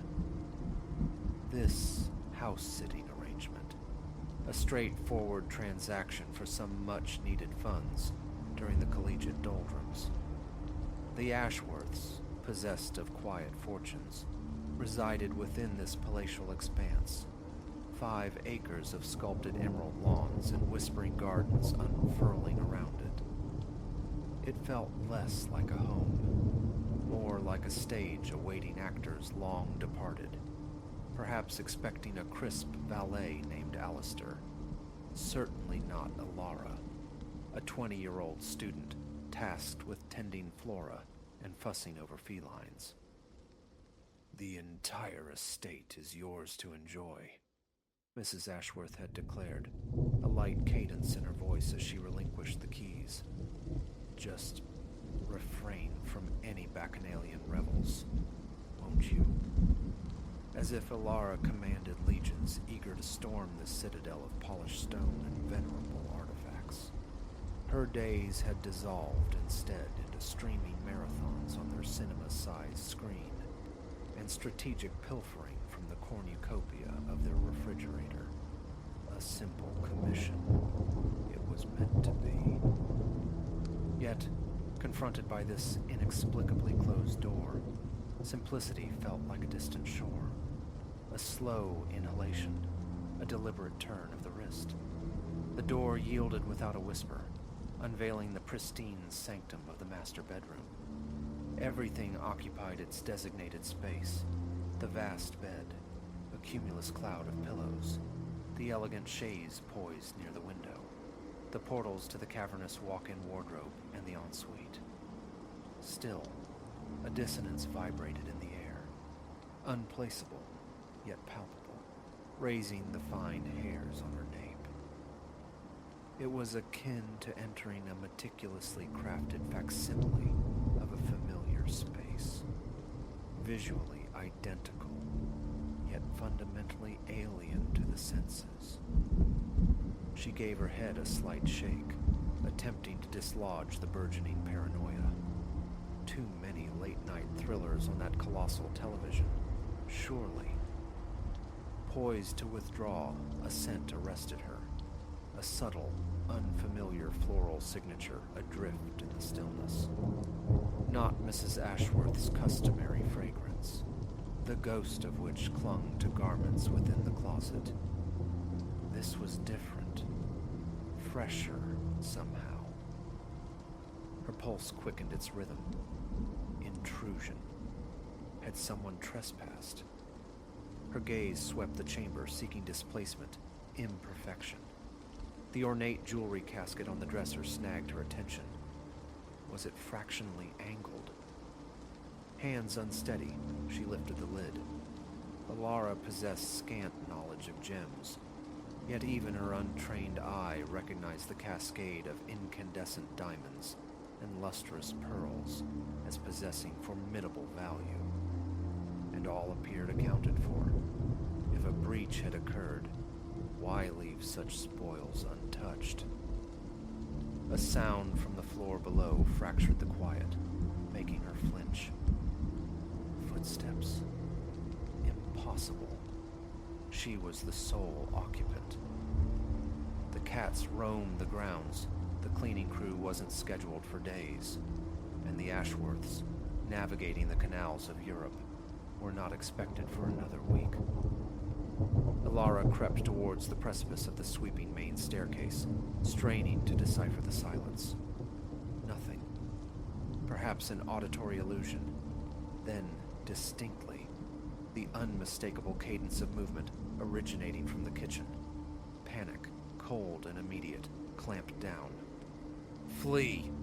Instinct screamed. Exit the premises. Alert the authorities. But curiosity, that fatal siren song that lures countless cinematic protagonists to their doom, asserted its dominion. She needed to identify the source. With painstaking stealth, she descended, the thick carpet swallowing the sound of her tread. The kitchen noises amplified, the delicate chime of glass against glass, the soft thud of cabinet doors opening, closing. It sounded unnervingly like someone preparing a refreshment. Peering around the archway into the kitchen, her circulation seemed to halt. There, silhouetted against the gleaming marble island, his back towards her, stood a man she had never encountered. Tall, impeccably tailored in attire that bespoke wealth, a stark contrast to his apparent status as, well, a trespasser. A gasp, perhaps, or a stifled whimper must have escaped her, for he pivoted abruptly. Their gazes locked. A tableau of mutual surprise held them suspended for a heartbeat. Then he smiled. Not the predatory leer of a cornered miscreant, but something disarmingly congenial, almost welcoming. "Ah," he murmured, his voice a low, cultivated resonance. "You must be the young lady overseeing the house.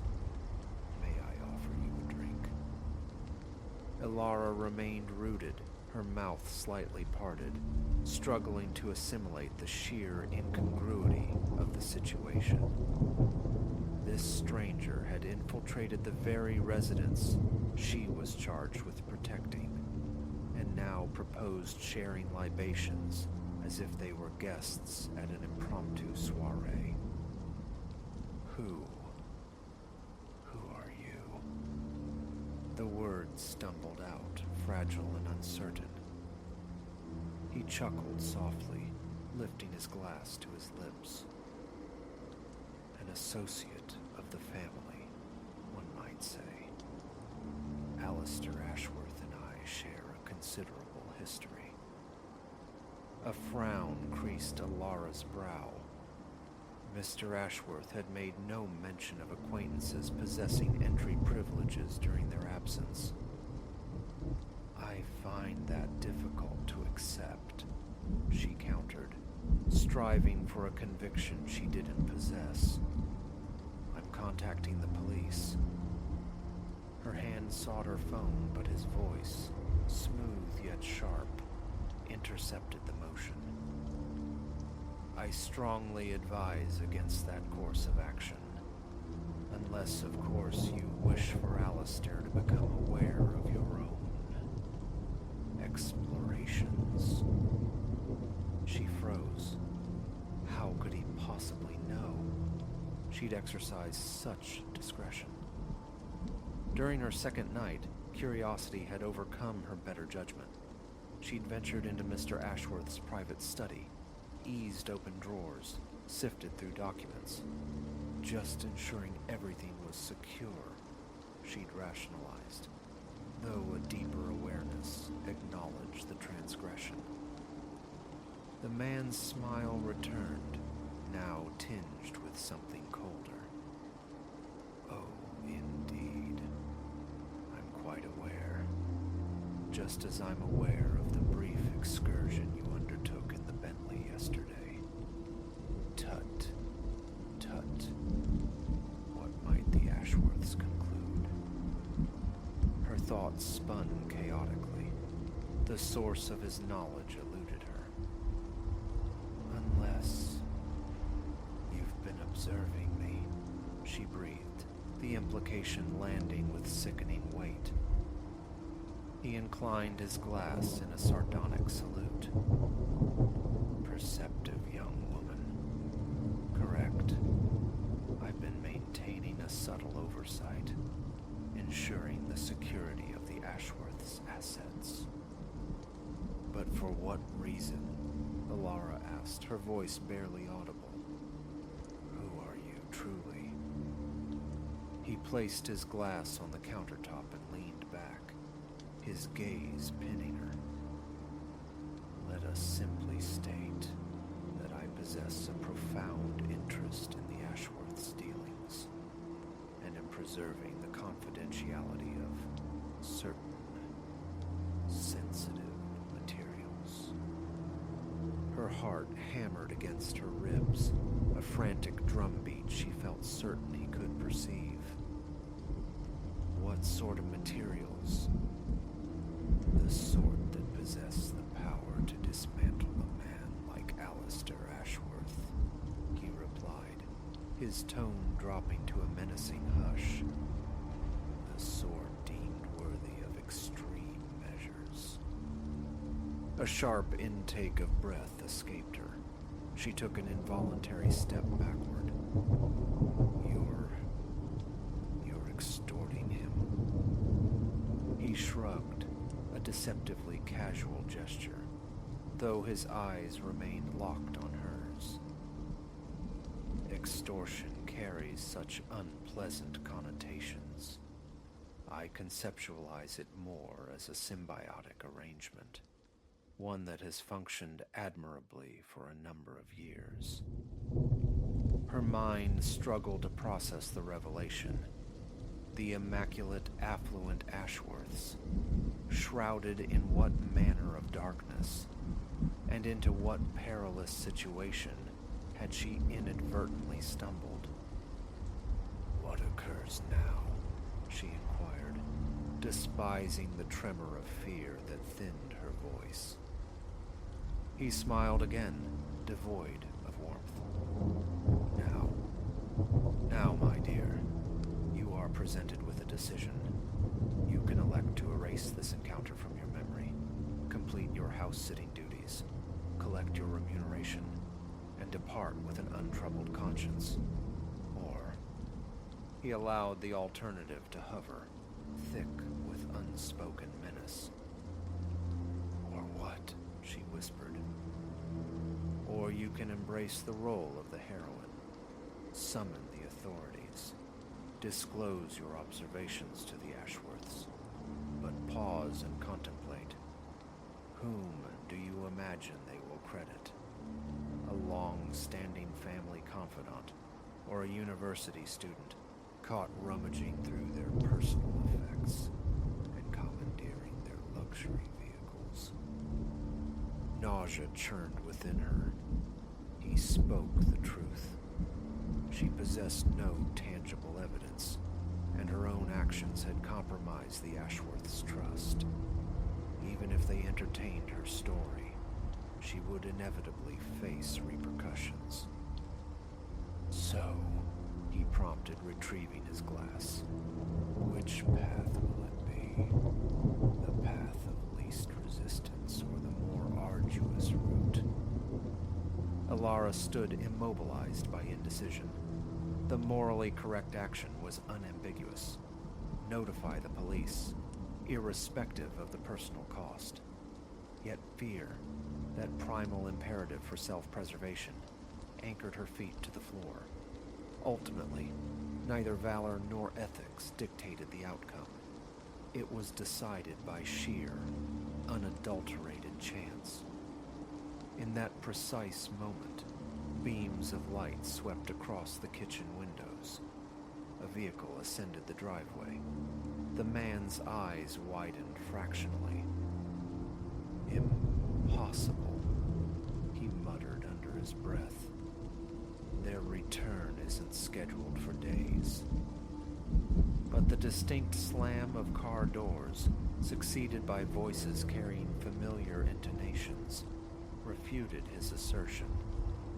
The Ashworths had arrived prematurely. In the ensuing pandemonium, the Ashworths' astonishment at discovering an interloper, Alara's disjointed attempts at explanation, the stranger's deftly woven fabrications, the underlying reality surfaced, albeit fragmented and obscured. It was an unpleasant affair, punctuated by tears, accusations, and murmured threats of litigation. Yet, in the final accounting, a semblance of order was restored. The man whose true identity remained elusive to Alari was taken into custody. The Ashworths' concealed affairs, whatever their nature, stayed veiled. And Alara, she forfeited the house-sitting position, naturally, but acquired something far more enduring, an indelible narrative and a stark lesson regarding the perils of unbridled curiosity. Now, whenever her gaze falls upon a stately home, its lawns immaculate, its windows reflecting the sky like impassive eyes, she cannot suppress the speculation. What clandestine truths reside behind those impeccable facades? But the lesson has been absorbed. Certain doors are best left undisturbed, certain inquiries best left unvoiced. For one never knows when one might inadvertently become ensnared the hazardous machinations of others.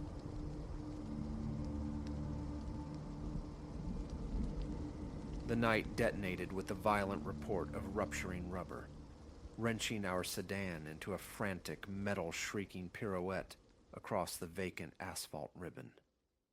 My grip strangled the wheel, knuckles blooming white, until inertia bled away, and we jolted to stillness on the gravel verge. Silence slammed down, absolute, but for the frantic percussion of our own lungs and the metallic ping, ping, ping of the engine contracting in the cool. Everyone intact. My voice felt thin.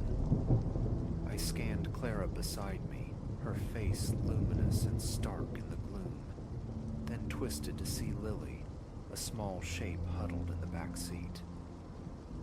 Mute nods answered. Easing out, the night air clasped me, a sudden chill after the car's close confinement. We were adrift in a vast emptiness, leagues from the last flicker of civilization, and suspended in the unknown distance to the next. A low, bruised moon hung heavy, painting the desolate terrain in strokes of elongated shadow. Examining the ragged ruin of the tire, a disquiet slithered up my spine. The silence was wrong, utterly profound. No insect thrum, no whisper of distant engines, just a heavy, listening stillness that felt actively oppressive.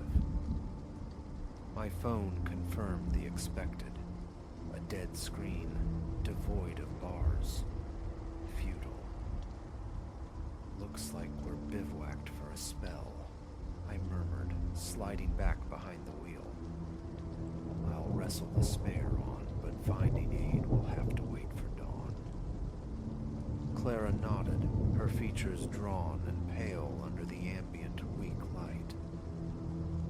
Arthur, I don't like this place. It feels vacant, wrong. Her unease resonated with my own, a low hum beneath the surface of practicality. This particular stretch of nowhere radiated something unnerving, a frequency that set my teeth on edge. I forced it down. We'll manage, I offered, aiming for a confidence I didn't possess. Water, a few biscuits. We just need to sit tight until first light. The familiar mechanics of changing the tire offered a fragile anchor. My flashlight carved a solitary cone of illumination from the overwhelming dark, revealing the mundane details of jack and lug nuts. Beyond this fragile perimeter, the night pressed close, a tangible, impenetrable entity. And then, twin lamps bloomed in the distance, crawling toward us. A surge of relief, potent and immediate. Another traveler. Help, perhaps. But the relief curdled as the vehicle neared. Its pace was unnaturally slow, hesitant, and the lights themselves. They were spaced too broadly, elevated too high, unlike any standard car or truck I knew. 50 yards back, it halted. The silhouette resolved into something substantial, a large van or perhaps a box truck, hulking in the darkness. Its headlights remained fixed on us, fierce, unwavering beams that pinned us in their glare. Arthur, Clara's voice was strung tight. What is that? I shook my head, a gesture meant to convey calm I couldn't summon. Likely just someone seeing if we need a hand. Stay put, I'll see. Yet stepping back onto the gravel, a colder dread coiled within me. The truck's engine had died, yet no door opened, no figure emerged. It simply sat, headlights blazing, an inert predator contemplating its quarry. I took a few hesitant strides towards it, lifting a hand in what I hoped looked like a casual wave. Evening. Bit of trouble here if you could spare a moment. Silence answered. Utter stillness from the dark shape. Just the relentless stare of its lights. As I pivoted back toward our own vehicle, a distinct sound reached me. The soft thump of a door closing, followed by the crunch of footsteps on the loose stone. But the space between the blinding headlights remained resolutely empty. Who's there? My voice frayed, swallowed by the immensity. The steps persisted, unhurried, measured, drawing closer. Still, no one materialized in the beams. Panic flared, cold and sharp. I scrambled back to our car, tumbling into the driver's seat. We're leaving. Now. Clara's eyes were huge. The spare. It's not fully... No time, I snapped, twisting the key. The engine coughed, caught, then roared raggedly. I slammed the gear shift and the car lurched forward, the improperly seated spare inducing a perilous wobble. In the rearview mirror, the truck's lights pivoted, locking onto us. It began to move, accelerating with unnerving speed. Daddy, what's happening? Lily's voice, small and trembling, piped up from the back. It's all right, Poppet, I lied, forcing the struggling car faster. Just a silly game of tag. But it wasn't a game. The truck loomed, immense, filling the mirror, gaining effortlessly. The car shuddered, pulling violently to one side with the uneven tire, demanding every ounce of my concentration. Then ahead, another pair of identical headlights flared into existence. A second truck, perfectly mirroring the first, completely blocking the highway. A curse tore from my throat. Frantically, my eyes darted, seeking escape. There, a barely visible track, rutted dirt, peeling off into the scrubland. I wrenched the wheel hard, sending us bouncing violently onto the uneven surface. Behind us, the trucks followed without hesitation, their powerful suspensions absorbing the rough terrain easily. A horrifying certainty crystallized. We were being herded, driven deliberately deeper into this God-forsaken wilderness, away from any chance of rescue. The dirt path terminated without warning at a sheer drop. I stomped the brakes, tires spitting gravel as we skidded to a halt inches from the precipice. The trucks glided to a stop behind us, sealing the trap. Arthur? Clara breathed, barely audible. What do we do? I had no answer. We were cornered, the abyss before us, the implacable presence behind. Simultaneously, the truck's headlights extinguished, plunging us into profound darkness. In the sudden, ringing silence, I heard car doors open, the soft scuff of multiple footsteps converging on us from the enveloping black. Lock the doors, I commanded, the gesture feeling utterly pointless. Whatever hunted us, mere locks seemed a laughable defense. Shadows detached themselves from the deeper gloom, shapes resolving in the faint, bruised moonlight. Humanoid, yet their movements possessed an eerie fluidity, an unnatural precision. A soft tap sounded on my window. I flinched, turning. A face peered in. Except, it wasn't a face. It was a smooth, featureless ovoid, like polished ivory, or a mannequin's head stripped bare. Where eyes eyes should have been. There were only dark, vacant hollows. Clara choked back a scream. Similar visages pressed against the other windows, impassive, empty sockets fixed upon us. One reached for the door handle. I braced myself, ready to fight, to shield them with whatever ferocity I could muster. But the handle didn't turn.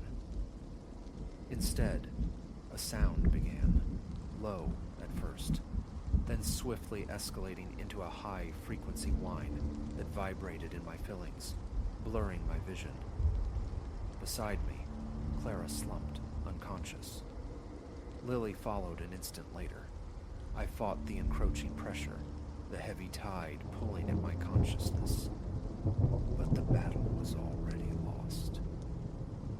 As darkness consumed my sight, the final image burned into my retinas was of those blank faces, observing without expression as we slipped away. Sunlight, sharp and intrusive, jolted me awake. We were parked neatly on the highway's shoulder, the spare tire correctly fitted and secure. Clara stirred beside me, Lily murmuring in the back, both blinking with the same groggy confusion that fogged my own mind. "What happened?" Clara asked, rubbing her temples. I shook my head, the remnants of the night feeling like fragments of a fever dream. "Not sure. Must have been exhausted. Guess I pulled over to catch some sleep." The lie felt thin even as I spoke it. The terror flooded back. The chase, the cliff edge, the impossible faceless watchers. It couldn't have been imagined. The fear had been too visceral, the details too sharp. Yet, here we sat, inexplicably safe, the highway stretching empty and mundane before us. No sign of colossal trucks, no dirt tracks scarring the landscape, no precipice. As we merged back into the lane, resuming our journey as if merely interrupted by a flat tire, an unshakable certainty lingered. We had touched something inexplicable, something that had held us in its grasp, and then, for reasons unknown, released us. My eyes kept flicking to the rearview mirror, half expecting the phantom trucks to reappear on the horizon, but only the vacant asphalt spooled out behind. We drove in thick silence, each adrift in the unsettling residue of the night. I knew, though, that none of us would ever view a lonely highway, cloaked in darkness, with the same naive indifference again.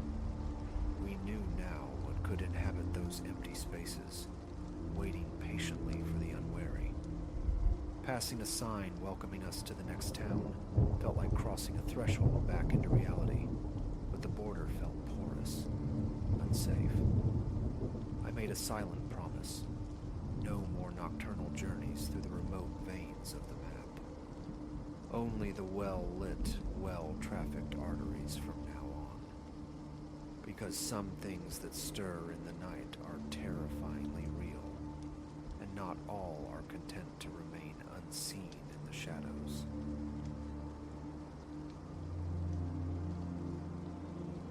The twin beams of my iron horse sliced the obsidian ribbon, unfurling into the chthonic desert night. Hours bled together, a monotonous thrum punctuated only by the ephemeral glare of phantom rigs hurtling past. Then, a disruption, a solitary silhouette materializing at the road's frayed edge, thumbs stark against the gloom. A primal tremor deep within urged me onward, but the vast, crushing loneliness of the hall, twinned with a sliver of morbid curiosity, stayed my foot. A decision so deceptively simple, poised to unravel my predictable run into a tapestry of pure terror. I feathered the air brakes, the behemoth sighing as I steered it onto the dusty shoulder. The silhouette sharpened, coalescing into a man, 30s perhaps, a battered rucksack clinging to one shoulder. He possessed a disarming normality, yet something discordant flickered in his gaze, a dissonance that tightened my chest. Too late, though. The commitment was made. The passenger window hissed down. Destination. My voice, aiming for nonchalance, felt thin in the immense quiet. His lips peeled back into a smile that failed utterly to ignite his eyes. Wherever the road takes you, brother, he answered, his voice a viscous slick. Got no preferences tonight. A beat of hesitation. That internal alarm pulsed, louder now, but the yawning emptiness of the cab, the echo of my own solitude, tipped the scale. All right, climb aboard, I conceded, leaning across the expanse to thumb the lock. Bound for Flagstaff. He folded himself into the cab, the rucksack thudding onto the floor mat. As he settled, an unpleasant miasma followed, stale perspiration laced with a faint metallic tang. I fought the urge to recoil, easing the rig back onto the asphalt vein. Name's Silas, I offered, a brief, sideways glance. What's got you stranded out here, edge of nowhere? He remained silent for a stretch, eyes fixed on the vanishing point ahead. Kane, he offered eventually. Just between places. An uneasy quiet descended, thick and suffocating. I wrestled with the radio tuner, seeking refuge in static and distant melodies. Kane radiated a profound disinterest in pleasantries, which suited the growing knot in my stomach. Ignorance felt like a shield. An hour crawled by under the weight of that silence before Kane stirred. So, Silas, he murmured, his voice pitched low, intimate. You make a habit of this, picking up strays. I shrugged, gaze welded to the hypnotic lane markers. Gets solitary out here. A chuckle, dry and brittle, scraped down my spine. Solitary. Right. Most folks nowadays, they got the fear. Can't tell the devil from an angel on the roadside. My throat constricted. My grip in the wheel became a white-knuckled clench. Figure most people are just aiming to get somewhere. Same as me. Oh, I'm definitely aiming to get somewhere. Kane purred, a distinct tonal shift hardening his voice. The only question is, are you gonna be the one to take me? My head turned, confusion warring with rising dread. His eyes locked onto mine, harboring a new, feral glimmer. What's that supposed to mean? I managed, striving for a steady tone. Kane reached down, the rasp of his backpack's zipper unnaturally loud in the confined space. My pulse hammered against my ribs as his hand delved inside. What horrors resided within that worn canvas? His hand emerged, grasping not salvation, but the cold, efficient form of a hefty hunting blade. Pull her over, he commanded, the tone utterly placid, as if requesting a minor adjustment.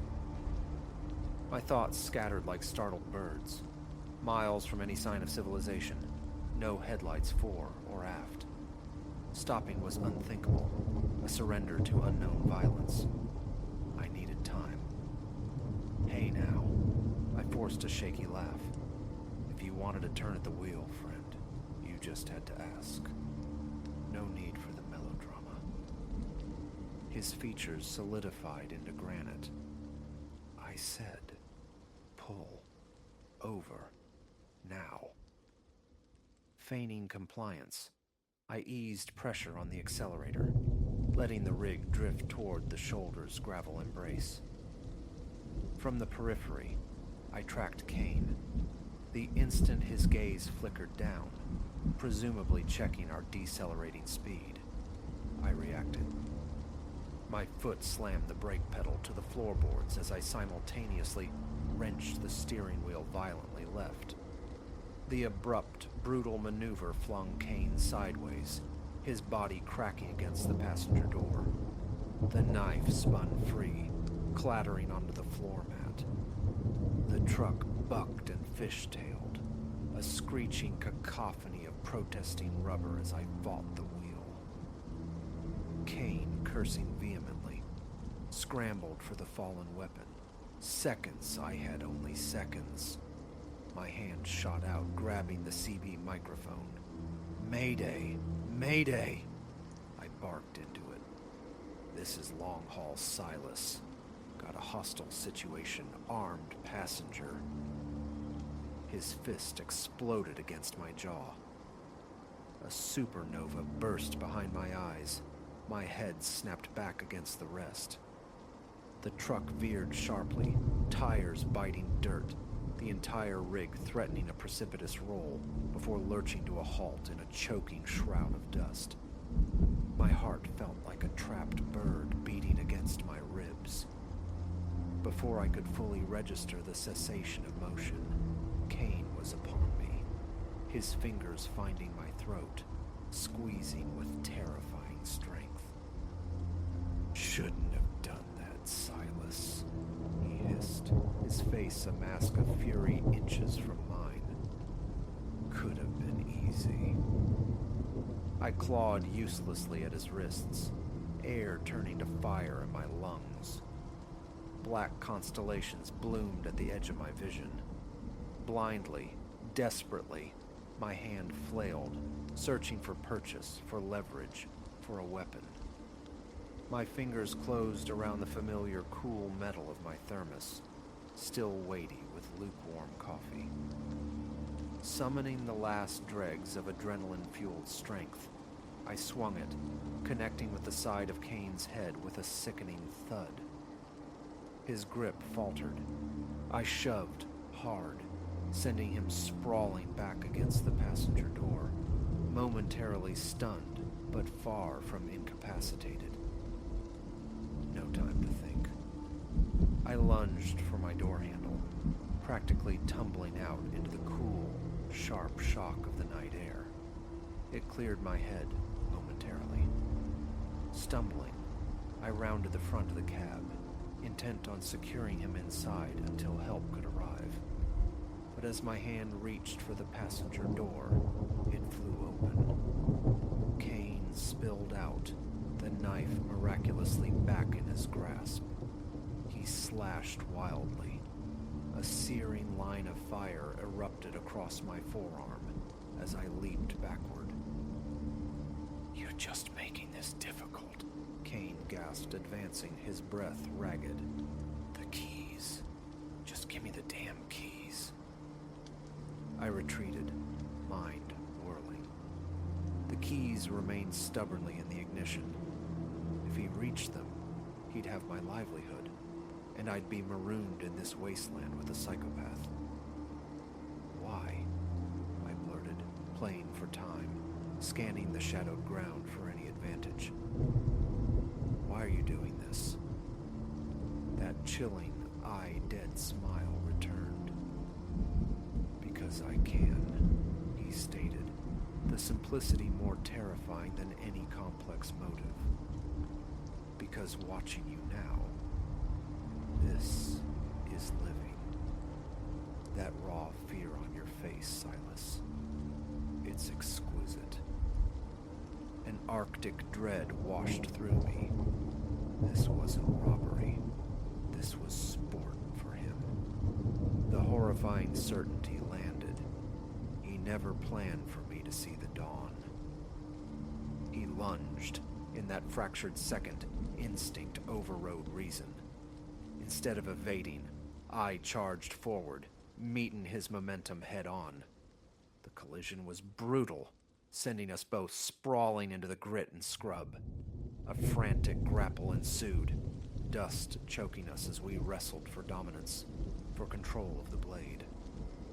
Cain possessed a wiry, manic strength, seemingly inexhaustible, but I had bulk, fueled by the sheer terror of imminent extinction. I managed to pin his knife-wielding wrist against the earth, leveraging my weight.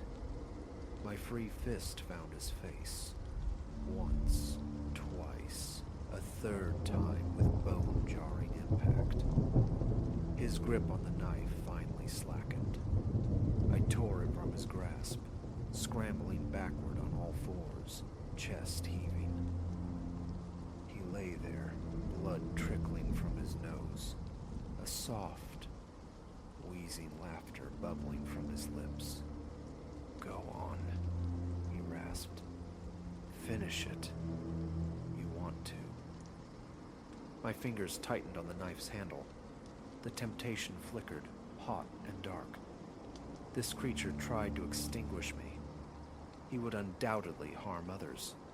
But staring down at his broken form, I saw his true aim: to pull me into his abyss, to make me his reflection. With a grunt, I hurled the knife, sending it spinning far into the impenetrable darkness. "It's done," I gasped, my voice raw. "Cops are coming. You lost." As if summoned by my words, the distant rising ululation of sirens pierced the night. Someone had caught my fragmented mayday. Relief, profound and debilitating, buckled my knees. Cain's laughter dissolved into ragged sobs, a sound more chilling than his previous menace. I kept my distance, a wary sentinel, until the strobing red and blue lights painted the desolate landscape. The ensuing hours were a disorienting montage.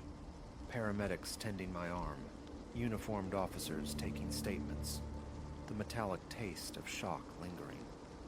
As the first tentative fingers of dawn painted the eastern sky, I sat on the rear bumper of an ambulance, draped in a scratchy blanket. A detective, weary but sharp-eyed, approached, flipping open a notepad. "Mr. Davies," he said, his tone somber. "You understand how fortunate you are, right? This individual, Cain. We've been hunting him across 2 states, linked to 3 homicides, possibly more." Nausea churned in my gut. A statistic. I'd nearly become another faceless number in his bloody ledger. "What happens to him?" I asked, the words thick. "He won't be seeing the outside again for a very, very long time," the detective assured me. "Because of you, some families might finally find some peace." I watched as they guided Cain, shackled, toward a cruiser. Our eyes met one final time across the distance. The vacuum I saw there, the utter lack of humanity, would be seared into my memory. The sun climbed, burning off the night's chill. My rig, remarkably, bore only superficial wounds, unlike its driver. Catching my reflection in the side mirror as I prepared to leave, I saw a stranger staring back, older, etched with a weariness that went bone deep. The open road, once a symbol of freedom and solitude, now felt irrevocably altered. The loneliness I'd sought to banish by inviting danger in now seemed a paltry price for survival. Yet, pulling back onto the highway, merging into the nascent light, a grim satisfaction settled within me. I had stared into the abyss, and the abyss had blinked. Whatever lay beyond the next curve, I would face it. The engine's deep rumble was a familiar reassurance in the quiet dawn. As the miles began to spool out behind me, I made a silent, unbreakable covenant with myself. No more passengers, just